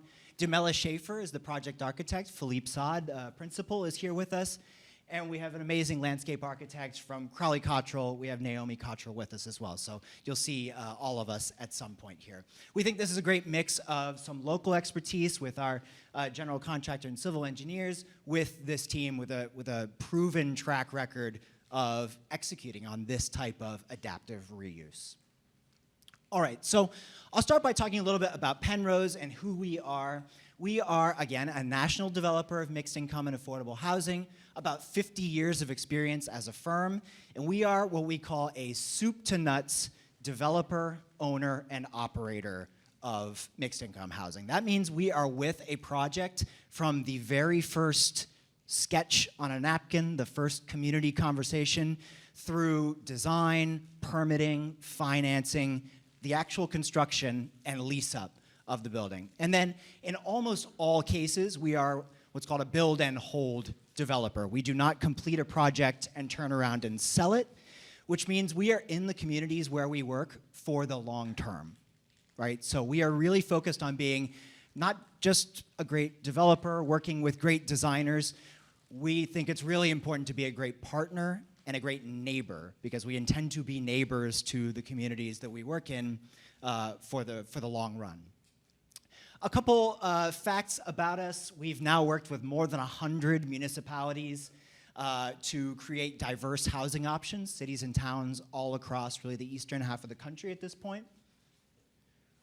We close on financing and start construction on about 15 new developments each year. And I'll highlight that we've now done more than 45 of these historic rehabilitations, adaptive reuse projects where we pivot a building into its second life. I mentioned that we have a long-term outlook as a company. A big piece of that is that we have an affiliated management entity. It's called Penrose Management Company, or PMC. And these are the folks that are responsible for all the minutia, yes, the paperwork, the compliance, the details that make these sometimes complicated housing structures work. But they're also responsible for making sure that the buildings look as good and feel as good and work as well into year 10, 15, 20, and beyond as they do on the first day of the first year. So we're really in it for the long run. I'll add that the PMC folks have input on design from the very beginning, which means that we are applying the lessons that we have learned over 50 years as a company to make sure we're designing things that work, things that are sustainable, things that maximize resident quality of life, because that's always our goal. And then one thing that is not on this slide, but I'll speak to, is that Penrose Management Company has a dedicated resident services department, or a supportive services department. And so these are folks that are on site, and here in Nashua, it would be at least one full-time resident services coordinator on site. And these folks are responsible for setting up programming, helping connect residents to local programs, nonprofits that they need access to or would benefit from. They can serve as a liaison to the community, but also we see them as the first resource if a resident has fallen on hard times, if they have fallen behind on their rent. We always want to be the people that are working together with our residents to make sure that they can thrive, that they can stay in their home here for as long as they want to. Ultimately, that leads to more sustainable operations and happier residents overall. So that's a big piece of what Penrose Management Company brings. All right, so Penrose, we've done deals in many places in New England. We do new construction projects as well, but I wanted to highlight here our growing expertise in doing these adaptive reuse historic projects. So as I mentioned, we've done school to residential conversions. Right now, we're working with Philippe and his team on a cathedral to residential conversion. We just started construction, Penrose, on 2 historic office buildings that we're converting into housing. So this is a level of expertise that makes us confident we can work on these really complicated deals. They are not easy, and it is a interesting and fulfilling but difficult process. And so Philippe, our architect, will talk more about our loving and caring relationship with these unique and idiosyncratic buildings. But I'm going to talk about just one that we are really proud of, that we finished last year, and may give some ideas, some information on how we would approach the Elm Street School from an adaptive reuse perspective. And that is the former William Barton Rogers Middle School in the city of Boston. We now affectionately call it the Pride. So this is a former City of Boston public school. It was vacated, effectively abandoned about a decade ago now. It was after the 2016 school year, I believe. And we were selected by the city to lead its adaptation into 74 units of affordable senior housing. It is a 100,000 square foot beast. That is the word that we kept using during the design and construction process. It is a beast. It was designed and built in 3 different eras, the oldest of which was completed in 1902. The 3 eras give it this U-shaped design, so each leg of the U was built at a different time with different architectural materials, different systems, which presented all sorts of interesting challenges, but also resulted in a really interesting end product. We worked really hard to create these beautiful and engaging gathering spaces, both inside and outside the building. They are for the residents, yes, but we also heard during the community process at the very beginning of the design stage about a significant lack of accessible community space in this neighborhood. And so that was a key priority for a lot of folks. It was a key priority for us in design. One of the ways that we did that was with the transformation of the historic gym. This is a partially subterranean gym that we turned into a community center. So this is a space that is open to the broader community of their neighborhood, Hyde Park, for all sorts of different events. I believe today there is a bat mitzvah taking place there for people that don't even live in the building. It's just a community, it's a family that knew of this building and wanted to have their party there. So we're really proud of the way that it turned out, and we're always excited to see how that space is being used.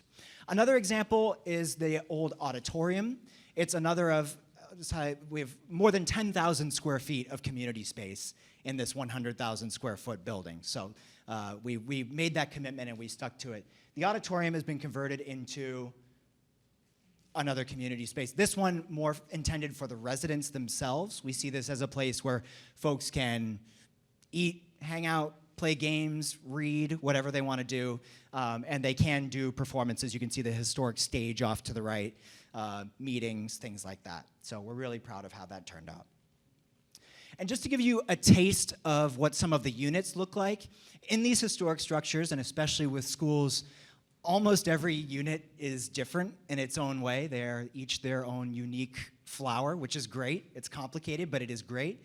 So in this one, for example, we were really happy to preserve the historic wood floors, these gorgeous large windows, and the historic shelving units that existed in the old classrooms. We were able to preserve a lot of those features. Like in this one, we have an old chalkboard that was in that classroom. In others, we have these terrazzo floors from the old classrooms that we were able to preserve. So the pride is studios, 1-bedrooms, and 2-bedroom apartments. The vast majority are studios and 1-bedrooms, and that is by virtue of the scale of the old classrooms. The old classroom sizes tend to lend themselves really well to studio and 1-bedroom apartments, which work great, obviously, for single-person households, couples, and even young families.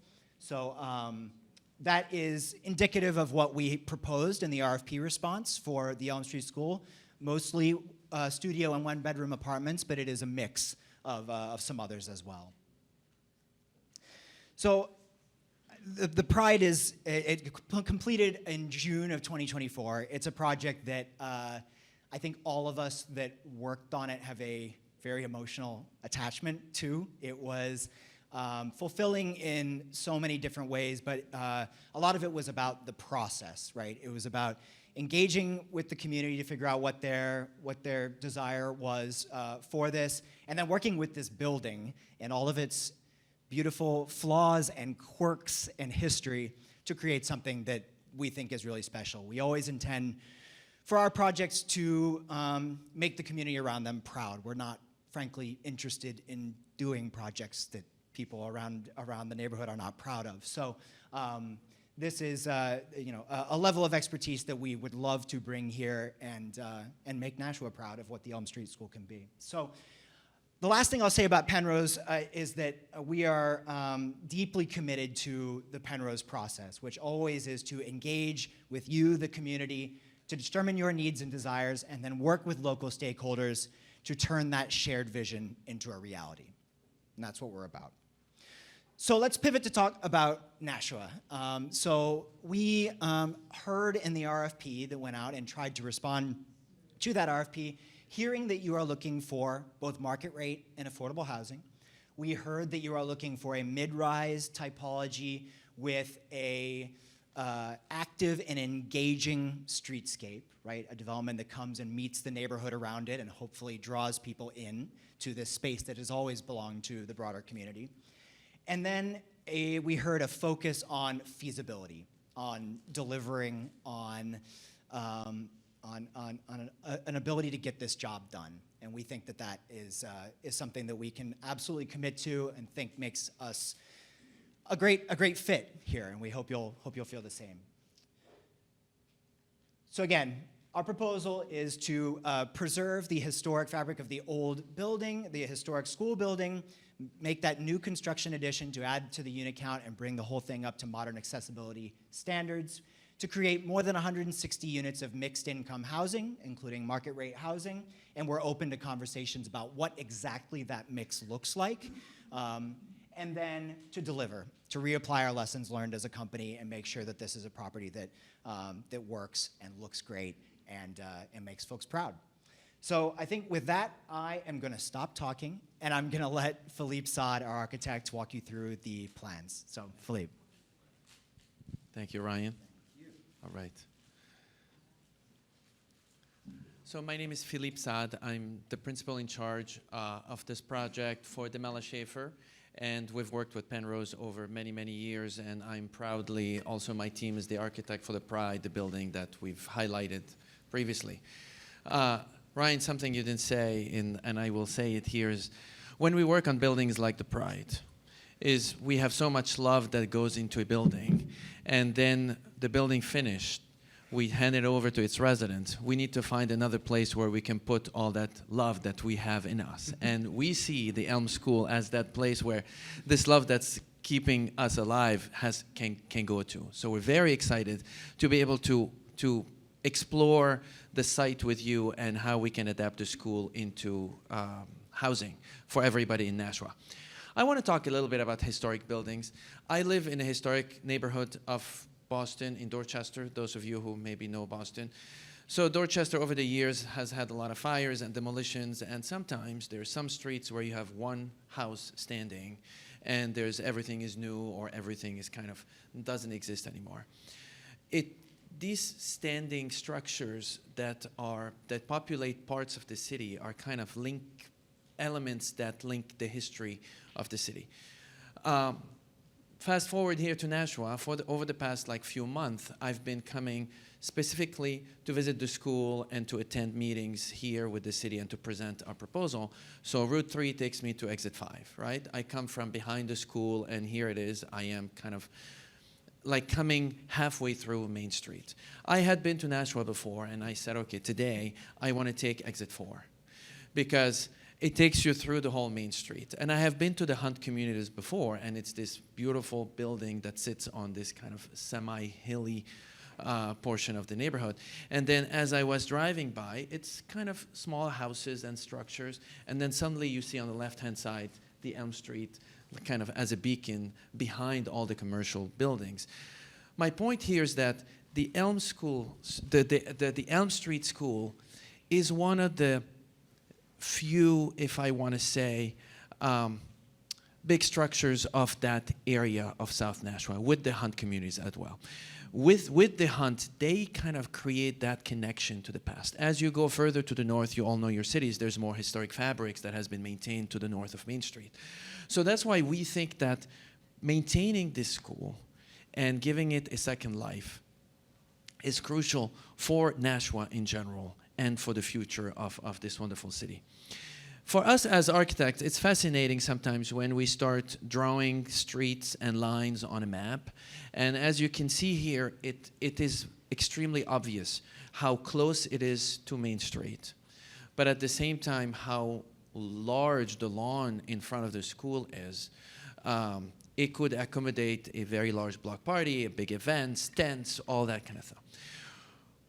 A lot of things you all know is that also it was a South Common. So for us, it became, when we started looking at the RFP, it was obvious that this locale has always been for the community. And what we are striving to do in the proposal that you will see later on is to continue to use the site as an asset, and a place for the city at large. Whether you live in the building or you don't live in the building, you still have access to these grounds, this outdoor space, this beautiful park that you will see in more detail as Naomi will explain this to you all. All right, so it is a large site, and also adaptive reuse can be complex. Not all buildings on site are worth maintaining and are suitable to transform into housing. So here what you see highlighted in red is these elements of the site that are one story that we think we can remove. So what's left is the historic school, the cafeteria, and the gymnasium. And we understand that the Keefe Auditorium is a very important element in the history of Nashua, and actually for you all as residents of Nashua. So as part of the team and the initial thinking, we have put some thought about if we start working on the site, the demolition happens and the new constructions happen, we want to maintain access to the Keefe, and with access, maintaining some parking spaces. So here, what you'll see here is that the portion along Lake Street could be parceled off to remain outside of the construction zone so that the Keefe can continue to be operational as this site gets developed. So Once we demolish these one-story buildings, then comes in phase 2, which will be the adaptive reuse of the historic school, highlighted in blue. And then phase 3 will be the new additional buildings that will be built in this shape, in red, and possibly townhomes on a smaller scale at the corner of Lake Street and I forgot the name of the others, Chestnut Street. And you will notice that with this arrangement, we've maintained a large portion for parking. People want to come from work and be able to park and go directly to their apartments. This is a parking lot that could also be shared with the KIF as it continues to be operational. And we have a note here on this plan that I want to highlight is that when we came to visit, we've identified that the KIF doesn't have a box office. So we've highlighted a place on site right there, potentially for whoever will be the operator of the KIF, to be able to build a box office if they desire to do so, that this theater performance hall could have all the pieces it needs to kind of continue its legacy into the future. The layout of the buildings and the layout of the site is carefully done so that the site doesn't become an island or a fortress. So that whoever has access to the site right now can continue to have access to the site. The front lawn will remain public. It'll be restored and renovated. We've created a network of streets that go through the site for people to walk through, to connect neighborhoods from one side to another. And we are including elements such as a possible playground towards the rear of the site or behind the school, again, to welcome the general public into this larger development. All right. This is just to highlight our attention to the corner of Chestnut and Lake Street, given that this is the corner of the site that faces smaller scale houses. We've chosen in this rendering to suggest townhouses to form that corner. So as we have arranged the buildings around the site, 4 spaces emerge. The historic green space in the front of the building that will be restored, as I said. There's not much difference in it. But there are 2 courtyards that could be created and developed in the elbows of the building. So these courtyards could be programmed differently, as Naomi will talk about. But also I want to talk about also the public courtyards toward the back, highlighted in yellow, which will become the main entrance to the complex. So if you live in the building, if you want to get dropped off, or if you want to pick up somebody, you will come in through Chestnut Street, go in through here, and drop off people in front of the cafeteria, which will become the main entrance of the complex. 2 days ago, somebody asked, why are we not using the front of the building as the main entrance? For historic purposes, we cannot alter the gateway to the school. It has few steps. So the historic bodies and National Park Services would not allow us to remove the stairs. So it has been one of our expertise to redirect the entrances of this historic school to another location for many reasons. For access, so you can bring a car directly closer to the entrance so people can get dropped off, but also because in the new additions is where we will put elevators and accessible pathways for everyone to be able to access those historic buildings. All right. Go ahead. Hi, I'm Naomi Cottrell, landscape architect on the project. Our office expertise really is quite a broad portfolio of landscape architecture services, but we do a lot of housing projects and we also do a lot of public parks. So we're really excited to be on this project because we think that the expertise for both of these things are required to really make the site function to its full potential. So this is the site plan with a little bit more detail, showing not only the buildings and the parking, but also really showing our intention regarding the amount of planting and pathways and gathering spots that would be in the public space. Philippe described really the different zones and the different characters of landscape, with the front of the building again being a more park-like setting. So what our intention is would be to maintain and improve walkways, maintain and improve the public shade trees. The palette in the front of the building, the historic building, would be for passive recreation, strolling, sitting. We would, the intention is to have, again, a little investment in the landscape for that public realm. But really, if you've walked your dog there for the last 20 years, we hope that you'll still walk your dog there, and you would be invited to do that. And again, it's a large space, so programmatically it also could have things like tents. And so our intention would be that it does remain an open common that allows for lots of public use. Transitioning to the back and the areas that Philippe talked a little briefly about is we do have a public courtyard with playscape, but benches, shade pergola. And the reason why this is really considered public and that we do want to bring the public in is because the main entrance to the building, again in the old cafeteria, potentially a new box office. So the idea would be if there are events or if you're just coming to visit someone in the building, there's a lot of activity here. We hope that by providing an opening here with no buildings on Chestnut and clear sight lines to this playground, that it does also bring the neighborhood together in that spot.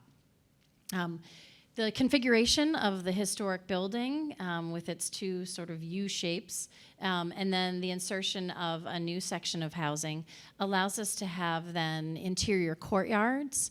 And the feeling for these courtyards really would be to serve the residences. So a little quieter, places that they can dine outdoors, can play outdoors, but that it is something that provides all the residents here the ability to be able to also enjoy the open the open space.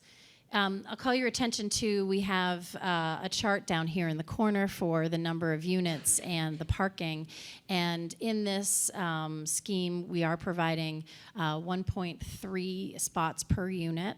And really trying to provide as much as we can so that we are pulling cars out of the rest of the neighborhood and providing for what we think is a very reasonable parking count for this neighborhood.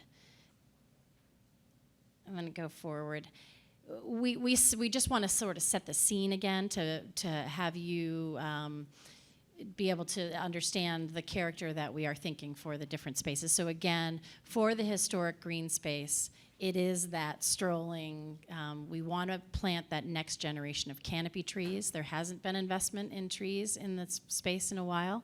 So starting to select the next generation so that it can be a really wonderful space going forward. The character of the public courtyard is this: it's activity. It is something that we can see that people will go and sit, and it's not just for when you have time to say go to the theater a little bit beforehand. It is to really provide a park playground amenity for the neighborhood. So it's not huge, but a neighborhood scale, hopefully with some of these features that you see: a small playscape, benches, shade, places that grandparents, grandkids, and families can come and enjoy this public area. And then again, the residential courtyard, just to get a flavor of what that will feel like. Really similar elements, but the idea is that you live in the building and you feel very comfortable going out there and letting your kids run around and be able to even do things potentially like having some garden beds to be able to have some vegetables that you grow.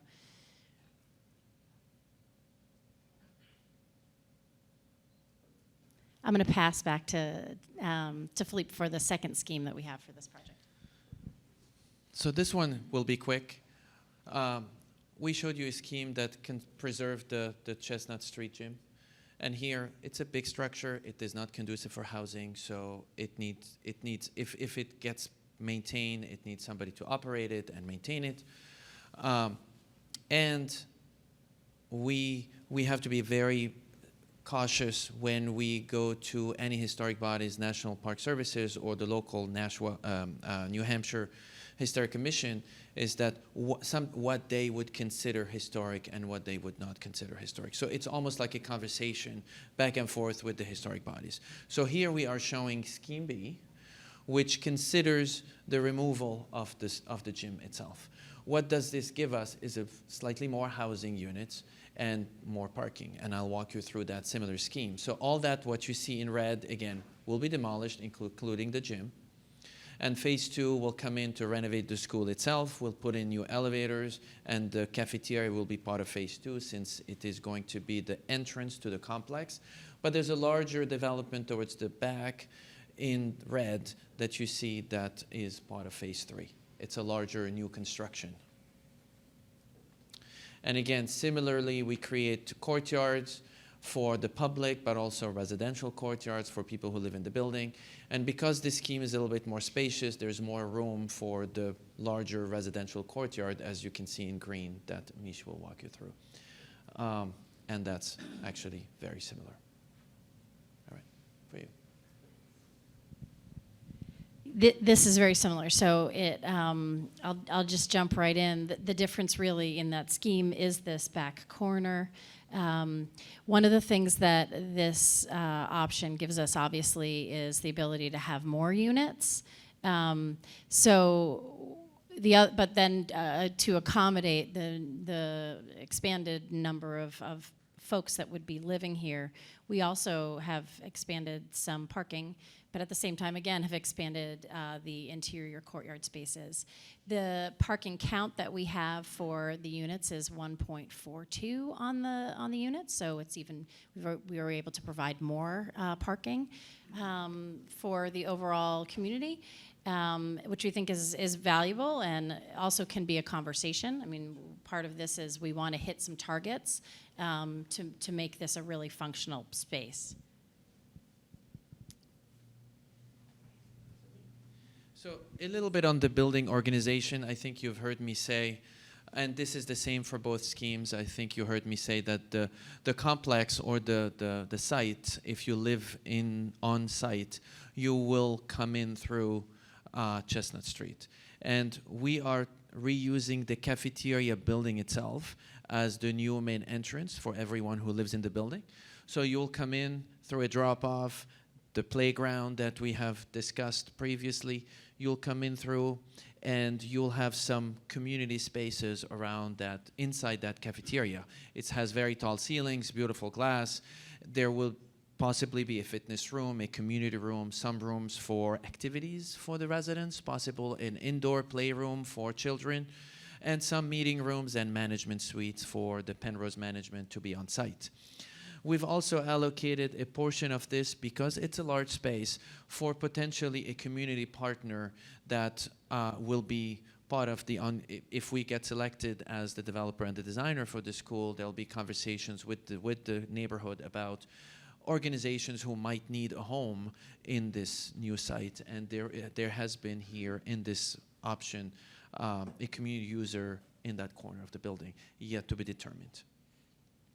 In terms of the units overall, everything in blue is the units. This is just a plan of the first floor, but overall, Scheme A is 168 units. 36% of these are 2 bedrooms and 3 bedrooms, and the balance is 1 beds and studios. Ryan had mentioned this previously. The historic school, the classrooms are somewhere between 600 usually and 700 square feet, so they lend themselves very well to become 1-bedroom units. And Scheme B is more units. It's 184 units.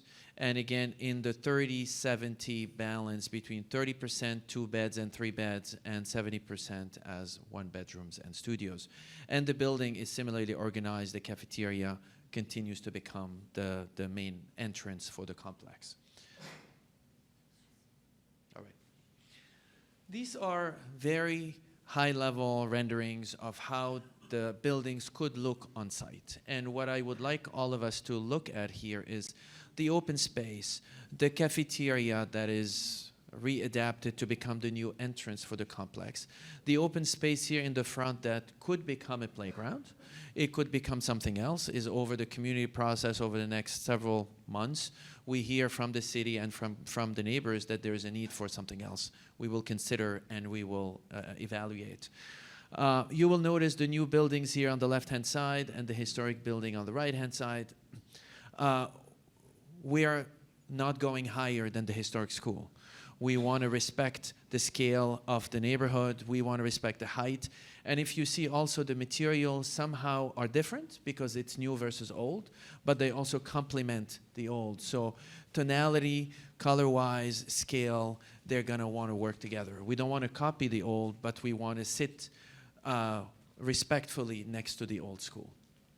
And that's our philosophy with adaptive reuse. Back into the rear of the building here, you'll see this shadowy white box. This is the space that we have allocated for future. If the new operator of the KEEF would like to build a box office, it could be located there. And that's a view from Lake Street. Again, you'll recognize the volume of that cafeteria, which we know the historic bodies will want us to maintain because it's a mid-century modern, very unique shape. It also serves a great, it calls attention to itself because it's so unique, so it lends itself very much to be this new entrance to the complex. You'll see here, this is the foreground, is the parking area, and then the possible box office right there for the KEEF. And you will notice the height of the building is very much in line with the historic schools. All right, Ryan, to you. Thank you. Well, I'll just end by saying this is our first cut, right? What you just saw is our first cut at responding to what we think we heard in the RFP as what the neighborhood wants. We hope it is the start of a dialogue, by no means the end of it. But what we hope you've heard is our enthusiasm and our passion for this type of work and how excited we would be to work with you. So we welcome any questions or comments that you have. I'll say thank you so much for having us. We always admire folks who are willing to come spend their Saturday afternoon. Today a little easier than a sunny Saturday, but in any case, you're here and we respect and appreciate that. So with that, I think I'll stop and we'll take questions. Great, thank you, Ryan. Thank you. So many questions on that. Okay. So if you have questions similar to like last time, I'm going to ask you to line up in the rear, come on down to the center aisle, ask your question. After you ask your question or express your sentiments, please proceed back to your seat by walking forward. So with that being said, I see Mark London up in the back. So Mark, come on down. I don't mean to be first, but I have other places to be. Just to introduce myself, I was the alderman for this area for 12 years. I currently represent this area at the State House as District 3 State Rep. I live 200 yards from here. This historic property is a passion. I am difficult to wow on this. Of all the presentations I've seen personally, I really like that you, in my mind, have listened to the residents, to the needs, and incorporate the neighborhood in this, in the green space. And although the playground was small, I'd like to see at least there is a playground. As you know, this is the tree streets by name, only because the streets are named by the trees. There are no trees, okay? So having the green space, that front lawn, a place for people to go out. Currently in the summertime, you'll see people out there with blankets, sunning, with their dogs, having picnics. This being South Common, the densest population in the city is the Tree Streets. Second is French Hill. They have North Common. They have the historic Greeley Park. We in the Tree Streets have nothing.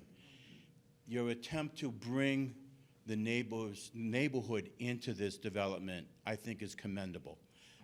And no dispersions to the others, but I just want to comment on what you're bringing forward. Not to be redundant, on your maps, the travel is historically in Nashua, north-south is a problem. So Elm Street and Chestnut Street are bypass streets for Main Street. So there's very heavy travel on Elm and Chestnut.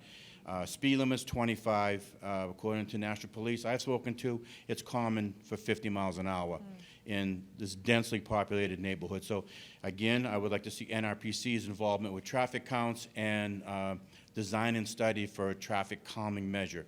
Because just like the other presentation, this will be a destination. And that's what we want it to be, is a destination on its own merits, but also incorporating the neighborhood. Let's see. I would ideally like to see, again, on the playground, but maybe something, even just a basketball court, something for the kids, because we're removing the usage of the large basketball along Chestnut Street. The smaller basketball court is going to be a community center, which, again, I love that idea, bringing the neighborhood in. Great idea. But if we had an outside court or something, even if we had some of the green space, you know, on the corner of East Otterson and Elm, you know, dedicate a small area there, just some place for the kids to go, for positive usage. Let's see. Parking, again, is a concern. Phase your scheme A and B, although it does satisfy the needs of the city NROs, but this current location, this neighborhood is basically 1820s, built before vehicles. Homes that, very few homes have parking. Many of the apartment buildings have no parking. So when I was on the Board of Aldermen, I put through that people could park here when it was a school, as well as other city lots. So currently you see a lot of residents in this area parking here. So if we had a few more parking spots, that would be beneficial, particularly when we have events at Keefe Auditorium. Now, you know, you can satisfy those needs. One question I have is on Elm Street, you have cars parked there. On your parking counts, are you including the parking in front on Elm? 'Cause Yes. Elm is very wide there. Yes. Okay. So I don't know if we can do any more on-site parking, but just green space and parking is just a huge issue for the neighborhood. And I thought I had one other question.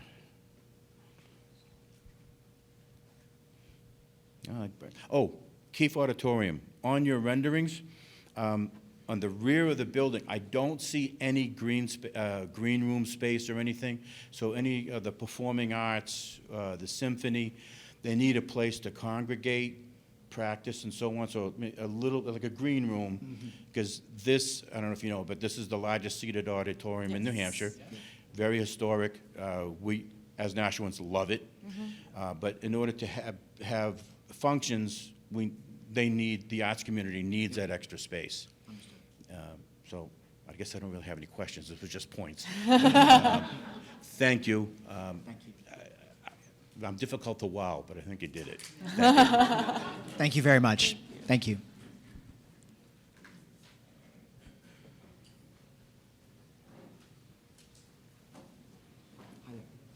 Hi, I'm Reverend Sally Newhall, and I'm part of a small group of clergy, the Greater Nashua Housing Justice Group. We've been very concerned for a decade now about housing justice in Nashua, particularly affordable housing.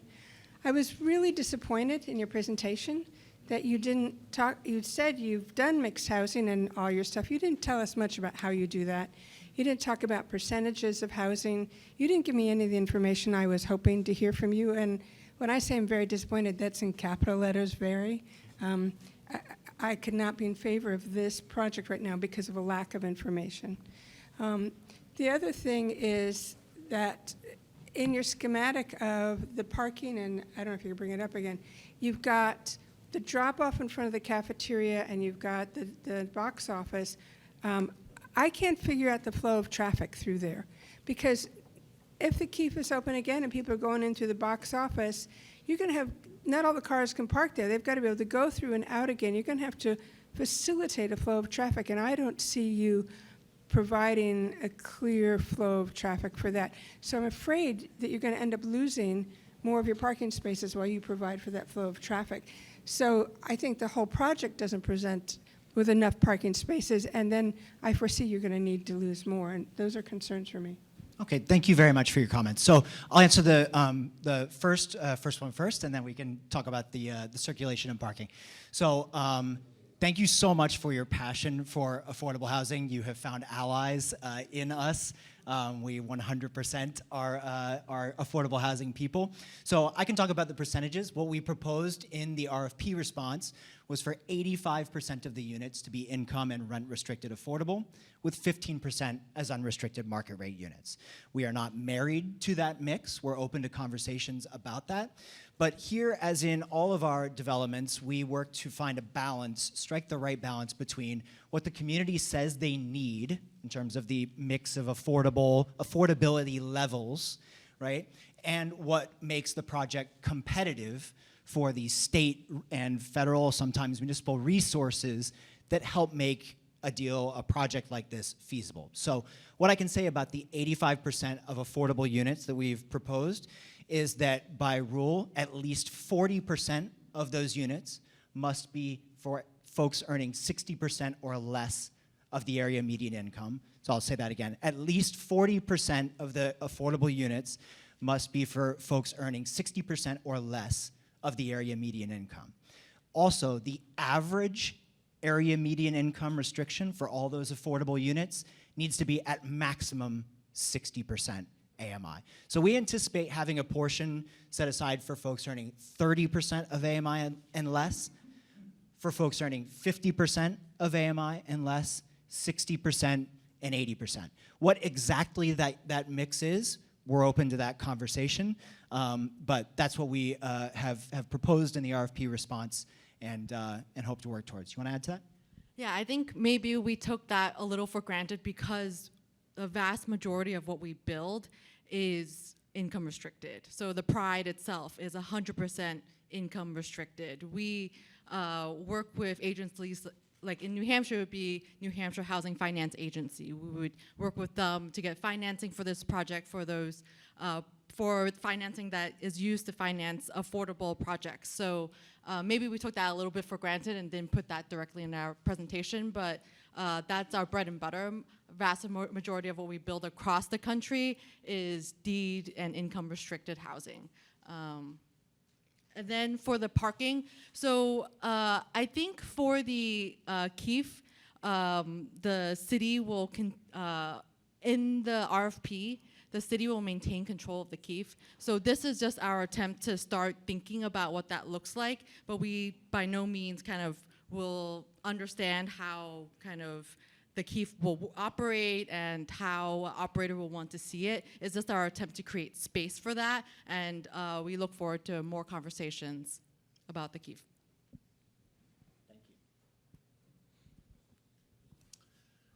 Good afternoon. Great presentation, thank you.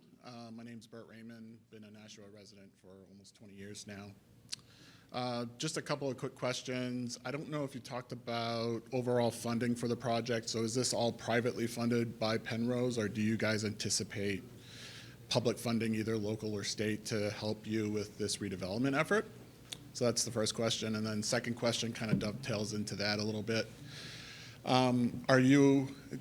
Did Penrose have any visibility into any previous studies that were performed on the potential redevelopment efforts of the school itself, sort of some of the issues with the existing school, asbestos remediation, structural integrity, et cetera, ADA compliance? And have you considered that in your economic assessments of renovating that school and what it will actually cost, as opposed to just, I know you guys don't intend to, but sort of being more expensive than if someone were to come and just tear it down and replace it?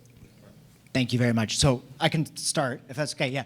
So for affordable housing projects like this and all across the country, financing these deals takes a number of different sources, right? So we call it the capital stack, the list of the sources can be quite large and long, right? So we definitely would be using low-income housing tax credits. That's a federal program allocated by the states. We would also use historic tax credits, likely, that when Philippe is talking about the requirements of the National Park Service, New Hampshire Historic Commission, groups like that, that's as a means to getting historic tax credits into the deal. And then we'll have conventional debt. We always have a conventional mortgage on projects that we finance. And then we look for funds where we can find them from programs, philanthropic organizations, or funding programs like the Federal Home Loan Bank of Boston we apply to frequently to get subordinate financing. So we really will look in many different places to make the numbers add up. Do you want to add to that? Yeah, I think we've looked at the studies, but always when you kind of go into buildings like this, you don't really know exactly what you're going to find until you tear the building open. We know that from the Pride.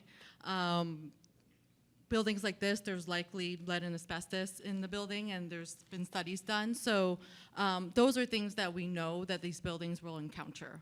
It's still very early stages. We think with the kind of the tax credits, our expertise is how to be competitive for these tax credits and how to secure them and how to get investors that will buy these tax credits. These tax credits are actually bought by, it's how affordable housing is funded throughout the country. They're bought by banks mostly, and we have great relationships with those banks. This is kind of our expertise is pulling together this basically lasagna of different funding sources in order to make complicated projects like this happen. It's not easy, it's not straightforward, but we are kind of experts in layering all these things together. I think you've asked about accessibility. The whole complex will be accessible. Not only if you live in the new building, you'll have an elevator to get to your unit. The Pride, when we started the design of the Pride, there was absolutely no elevator, and there was no addition. So we had to add elevators in the courtyard to serve the historic building. We have to be very careful where these invasive new structures, like an elevator, has to go. So in my previous conversation, I said that the elevator will be in the new part of the building. However, all corridor will be connected. So if you live in the school building, you can still take the elevator 1 or 2 or 3 floors and get to your unit. The hallways will be all connected. We want this housing to be housing for everyone. I think Ryan and Carmen mentioned everybody, all income levels because of the tier, but also all age levels, from families to older adults. At the Pride, for example, because we wanted people to stay if they chose this building to be their home, they can stay no matter what their physical and cognitive need becomes. So all 100% of the kitchens and 100% of the bathrooms are fully accessible. So we went above and beyond the minimum requirements for Massachusetts, like 1,000-fold. So we're pretty proud of this because if people chose to live in affordable housing, it's very difficult for them to find another home later on.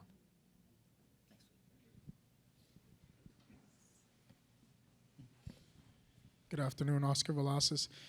I really like this design. You guys did a great job keeping the essence of the history of the school, and it means a lot to a lot of us in here, especially because we have our first memories in the school and just a lot of great history.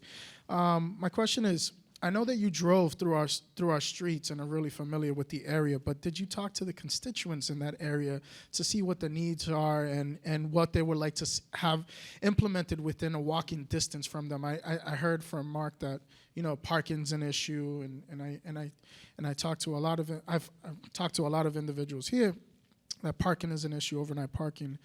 But when I see this layout of the park, I see an opportunity, and I know that we're sacrificing some trees, but to bring something communal, something that I've been seeing a lot within this community, especially from Sandy Pond, is like maybe a water pad, to have a lot of kids come to that area, and I'll bring my kids, my daughters to that area, if there was something inclusive for everybody, if we're sacrificing the trees.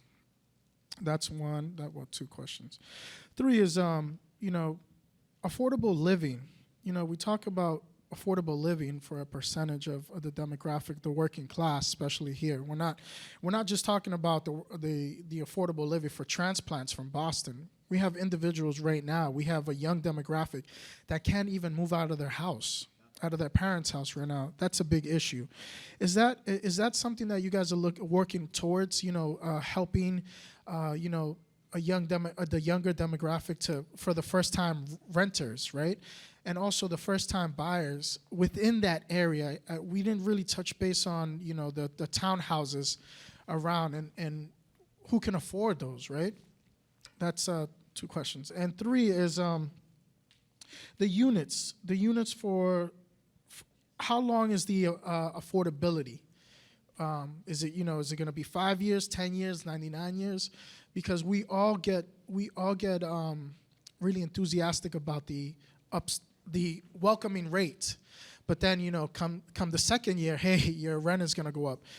My first apartment here in Nashua, I lived up above a GOV, which is Casa Mescal now.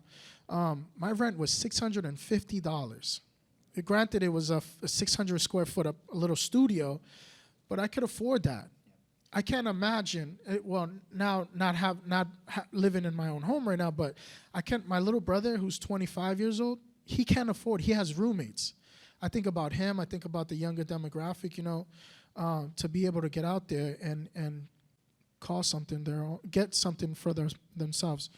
And my last question is, I love to see the panel being diverse. The community. This is the welcoming city, and we have a lot of demographics that are currently growing. And I see that you guys have really touched base on their needs, not something that, not a podcast studio, even though it's a cool idea, not a podcast studio, not a media room, but something that is inclusive for everybody in this room. And obviously, keeping the Keefe Auditorium, which is a staple within this city, to keep utilizing it, especially with, with theater and band and individuals that really mean something. That studio means something to them, or that auditorium, should I say. I'm rambling. I'm out of here. Thank you very much. Thank you very much. So I can answer a couple of those questions. I'll take them in what I remember as reverse order. Somebody will have to help me remember the earlier ones. So in terms of how long the affordability restriction is for, and these are deed restrictions that are put in place when we use these financing tools. And here I believe it was for at least 40 years, the affordability period, sometimes longer. Want to add? Yeah, go ahead. And it's at least 40 years, but usually around 15 years, 20 years, we're like, okay, we need to kind of replace all the floor and we need to improve the roof. We kind of work with New Hampshire Housing Finance Agency to refinance and make those improvements, and then that gets extended again. So every time we go back to New Hampshire Housing to work with them to refinance, to make improvements to the project, that gets extended because they'll make us extend them. And then to speak briefly on the income levels, you talked about who are the folks that are able to live here. So we definitely, with the unit sizes, with the unit count, the studios, 1 beds that are being offered, we see them as great options for young people or empty nesters. So we can't have preference in who, if you qualify under fair housing law, then you are able to access the apartment. But what I will say is the different income levels, recall I said we likely have units at 30% of AMI, 50, 60, and 80. For folks in the 30% AMI units, if it's a single person household, let's just say, it's for folks earning $28,200 and below, right? If it's for 60% AMI, that's that average that I mentioned before. For a single person household, that's $56,460 and below. And on 80% of AMI for a single person household, $75,280. So it's a great mix. Obviously, if it's a 2-person, 3-person, 4-person, the income limit goes up a little bit. But in communities we work with all across the country, these are limits that mean we'll have teachers and firefighters and local service workers, city employees. It really is meant to kind of run the gamut, and that would definitely be what we would bring here. Do you have a follow-up? For each,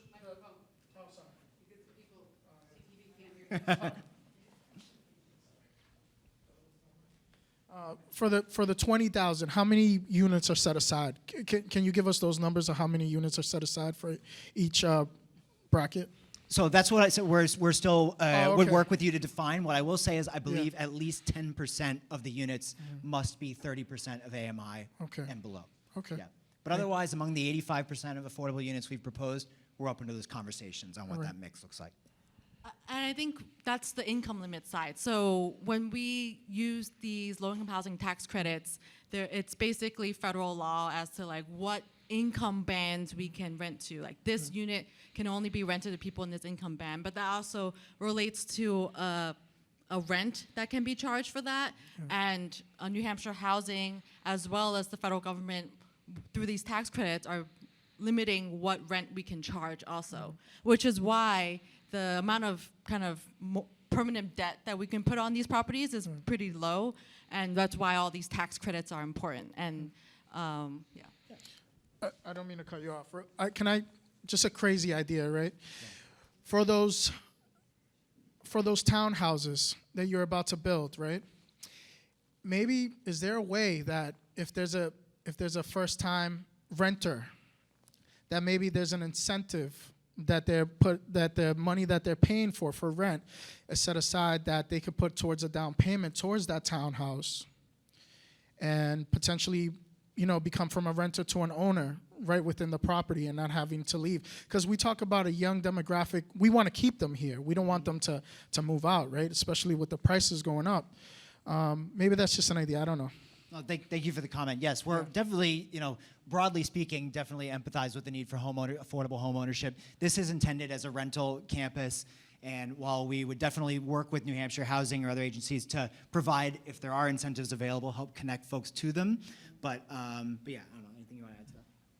I mean, part of that is that when we are financed this through New Hampshire Housing, they place a deed restriction on what that project can be used for, and they're providing financing for rental housing. So that becomes what's on the deed as to what they require us to comply with.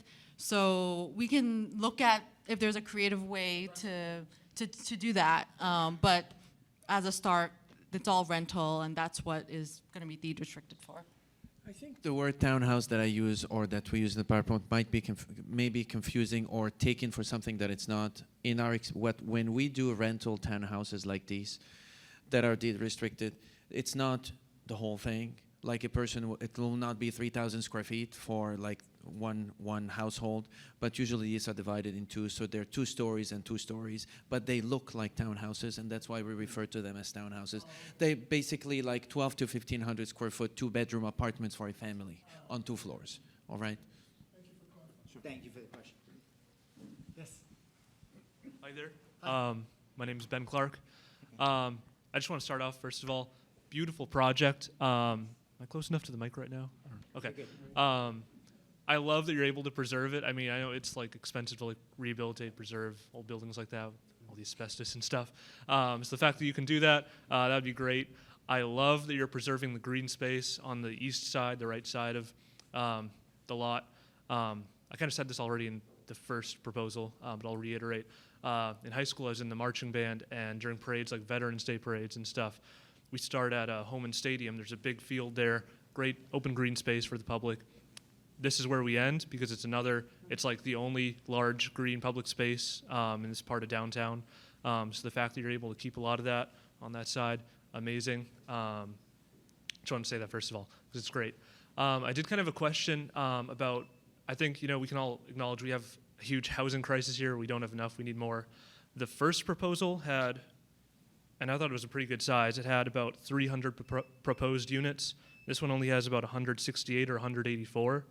So I was wondering if maybe, and I know some people like to say, like, oh, it's too big, we have to downsize, it's too big for the area. I would almost say, I wonder if we could fit more units in there. Like the first one was able to fit 300. Could we have a little more? I don't know, maybe like that top left side, the northwest, kind of by that cut-off corner of the site. Could we maybe fit more if it's over the parking lots or something, Because I think that, we need more housing. But I just overall want to say, great presentation, great project. Both of them, really. I'm happy with either, but, that was only my one thought. That was Great. Yeah. Thank you very much, Ben. And thanks from a fellow band kid. Philippe, do you want to?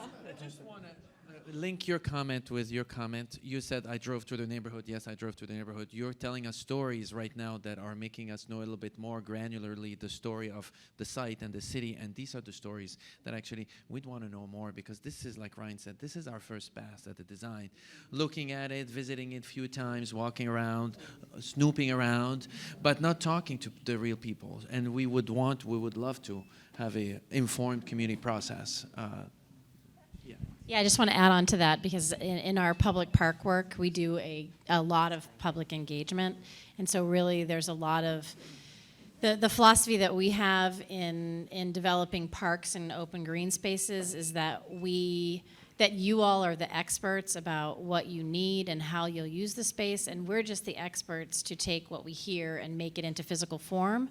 So we absolutely want to hear. It hasn't been part of our process yet, because it's not part of a typical RFP process, but that would be the next step. Hire us, and we're happy to listen and really try to take the things that we hear and make them work for the whole city. Thank you.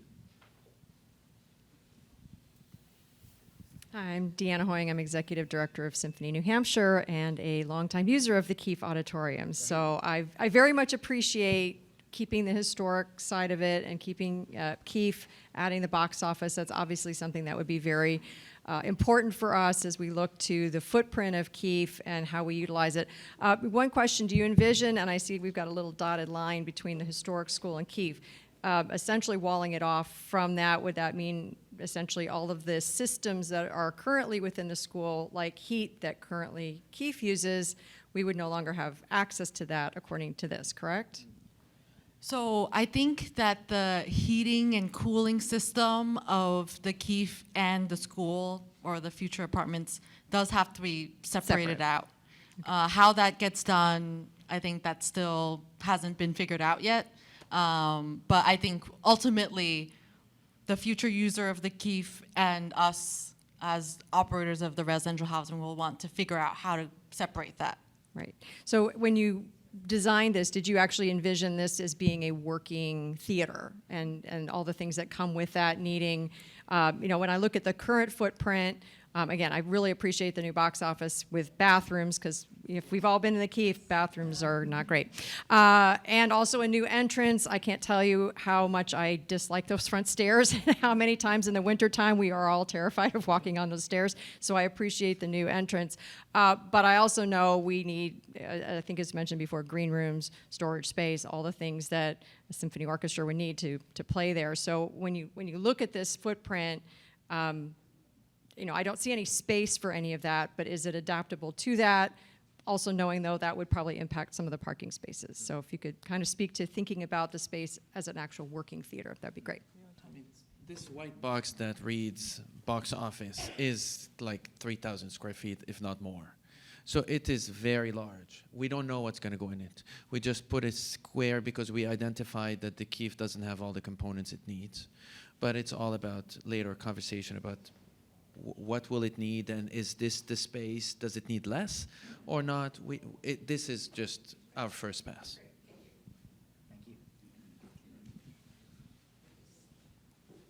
Hi, my name is Lindsay Rinaldi. I am the chair of the Nashua Arts Commission, and I am also the executive director of the Nashua Community Music School.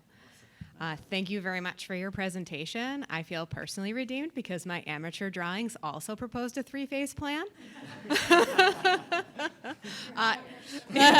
So yours were much, much better, again, very much so. But I was very thrilled to see that, because I think that level of thought, and it seems this must speak to your experience in working with historic restorations of all kinds, that by doing that in three phases, we do have the opportunity to keep Keefe Auditorium operational throughout the construction process while still meeting the goals of affordable housing and green space and community space. So thank you. Thank you very much for having that foresight. I hope that, echoing what my colleague Deanna has mentioned in terms of making sure that HVAC is available during that phase 2 is something that you would consider to uphold as a top priority to honor the vision that you've laid forward. Some other questions that or some other questions I had or comments. I love the idea of keeping the Chestnut Street Gym. I think that is an exceptional community space that could be repurposed or reimagined in a way that would be really impactful for the way the new parcel of land looks, the residents, and the community spaces around that. If that's an option, that's incredible. I think that's wonderful. Thought. I also understand that there needs to be a balance with that and the number of units. So I appreciate your sensitivity to that. I appreciate your commitment to accessibility and ADA compliance throughout your design. I think that is something that's often overlooked when we're trying to balance historic buildings, and I really appreciate your dedication to that. A question for you about the community center space and the way you are a community-centered organization. Would you consider looking at putting some of that community space into the existing Keefe footprint or incorporating that into this new addendum box office lobby bathroom space? So just to a point of clarification, the Keefe, I think, is envisioned that the city will maintain control of that. So it's not that we are gonna dictate what's gonna happen at the Keefe or what is gonna happen at the box office. We're just making sure that we acknowledge that there's a dialogue that has to go on and that the site plan has to accommodate future plans for the Keefe. And I think overall, as we approach this site, we recognize that this is a really important parcel and we want this to be done in partnerships. So I think with the community center, like at the Pride, that it's done in partnership with another nonprofit, and they are the ones that operate that community center, and they provide programming for that. So I think all of these spaces are providing space for those partnerships, and part of that conversation in the next few months, if we are lucky to be selected to be the city's partner, is figuring out what those partnerships look like and where we can accommodate those partnerships on site. Thank you. And then you referenced something at the very beginning, saying that you folks are developers, owners, and operators. I'd love for you to speak to very briefly a little bit of what the operator component, which I know is the end, might look like. Sure. So we'll have a full on-site management team, and in the designs, they would be situated within that, the former cafeteria, the entrance area, and the spaces like immediately accessible from it. So that would be property management, it would be maintenance technicians, it would be the resident service coordinators / community liaison that I mentioned before. And then we would have, potentially, depending upon the number of units and the scale of what ends up taking place, additional staff for property management or maintenance. So we're always committed to having folks on site. We think that's really important for ensuring that our residents are thriving, but also for safety and security, to have eyes on the entrances and the street to make sure that things are functioning properly. And yeah, it's a feature of our company that I don't think a lot of developers necessarily have, is a management company not only that is ready to be inserted on day one, but that is involved with us from the very start, right? They are already looking at this with us and trying to inform the design of it. So anything you want to add? Maybe a distinction is that we're no way theater operators, if that's the kind of connection. I think we were just trying to make the distinction that there are developers out there that just develop. They develop and someone else manages it, someone else owns it later, but we are developer, we're owner, and we have affiliate property management company that would be there with on-site presence, like Ryan mentioned. I think that's really important to note in the group publicly, and I think that is a different aspect of this project that I personally didn't know that was an option. I didn't know that existed, and correct me if I'm hearing it incorrectly, but what I'm hearing is that you would have someone on site that, because they were affiliated with the process from the very beginning, might be able to stand up and advocate to making sure that the Keefe Auditorium and the community spaces were used and monitored as appropriately as possible. Correct me if I'm wrong.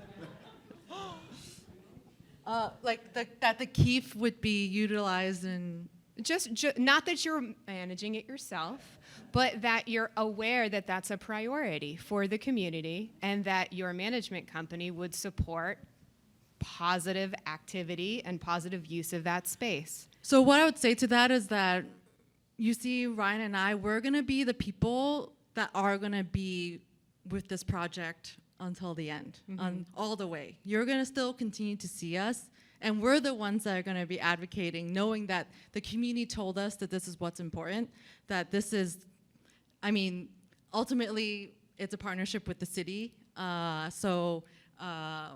We're the ones that heard this, and I think the city, in the RFP, clearly stated that they will maintain control of the keef.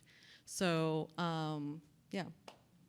Thank you. Thank you for your creativity and your commitment to the community in this proposal. I appreciate that. Thanks. All right, I'm seeing one last question, so if there's anyone else with a question, please line up. But assuming that this is the last one, oh, all right, I see someone coming down. That's why I did that.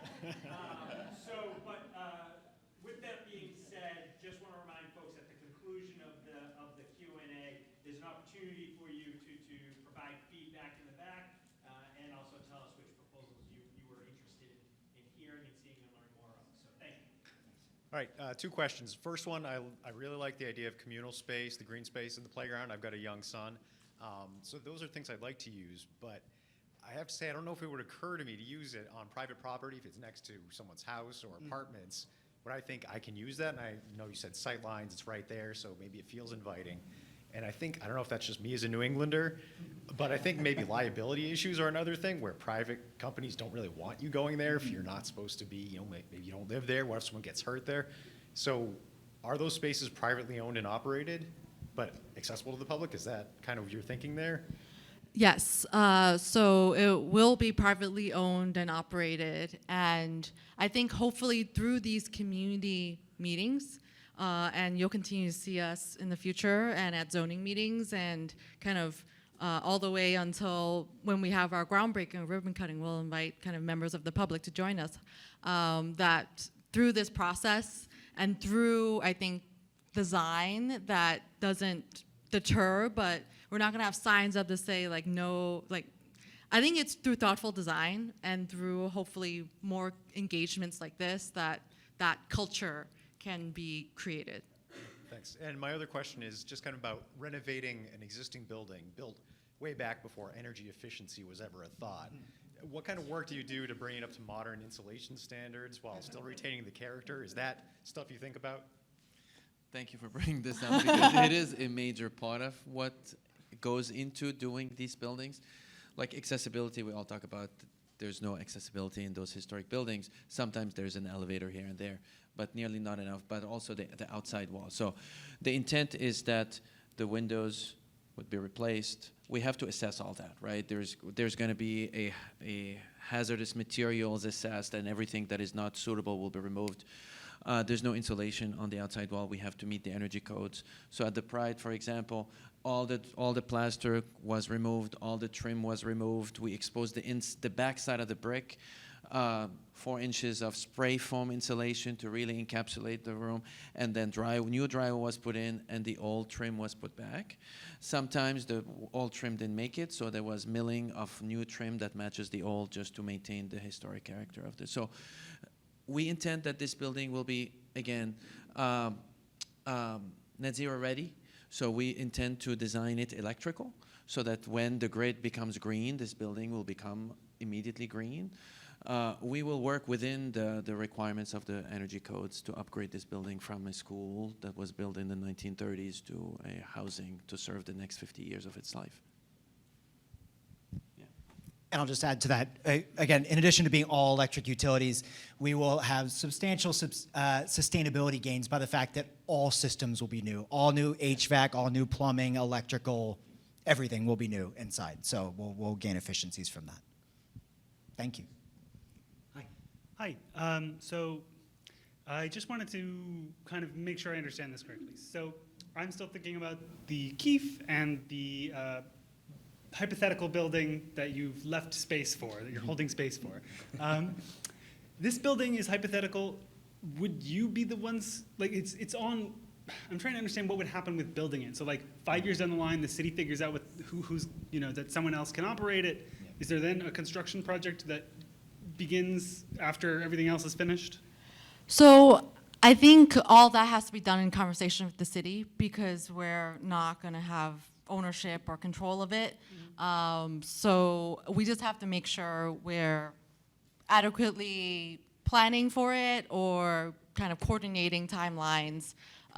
So that's active conversation. Sure. And yeah. So, and actually, I'm going to chime in on that if I could. Would you like this one or that one? No, I'm going to grab this one. Great, thank you. So Tim Cummings, Director of Administrative Services. And so that's a great question, and it's a great segue to the next steps, because I think it's incumbent upon the city now to have a conversation, because 5 years is not necessarily going to be realistic. Yeah, and that so, was made up. and so because we need to really understand what we want out of this area and how we want to get there, because it's so intricately tied to the current existing structure. And so no matter whom that developer is that we work with, we're going to need to understand what our vision is here to be able to communicate that appropriately and work with them strategically over the coming year. And that's what I envision as the next steps to be.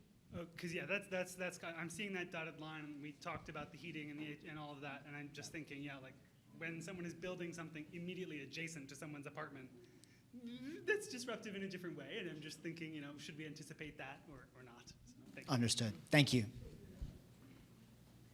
Okay. Great. Well, thank you, everyone. I have a quick question. Oh, yeah, okay. What is the timeline? Oh, I'm sorry. I thought my voice carries. Great design, I love it. What is the timeline of the construction and demolition part of the whole? So we're not going to start demolishing until we have a set plan on what we're going to do. So I think the first part is working with the city to figure out what's happening with the Keefe. And we also have to go through a zoning process. This is not going to be, that in itself will have a public process. And as I discussed before, this relies on resources that we have to work with New Hampshire Housing on. And they have regular funding rounds, so we have to apply to them for funding. So I don't have a clear timeline, but it's not going to be tomorrow, and it's not going to be the end of the year. This is a complicated process, and we want to make sure we do this right. We want to make sure we have the right stakeholders at the table and the right voices to form what the final vision will be. So that's my stab at answering that. But once we have a clear vision, and our team is kind of, I think Ryan in particular has been really successful in applying for a lot of these resources. So we're going to be applying for those resources as soon as we have site control. But the big one with New Hampshire Housing, really, we need zoning approval first, and we need a clear plan with what's happening with the Keefe, and we need historic approval. So it's a lot of pieces that we need to pull together, and I think all of that's kind of contingent on making sure we know what's happening with the Keefe also. All right, well, thank you very much, and thank you, everyone in the audience. Thank you all very much.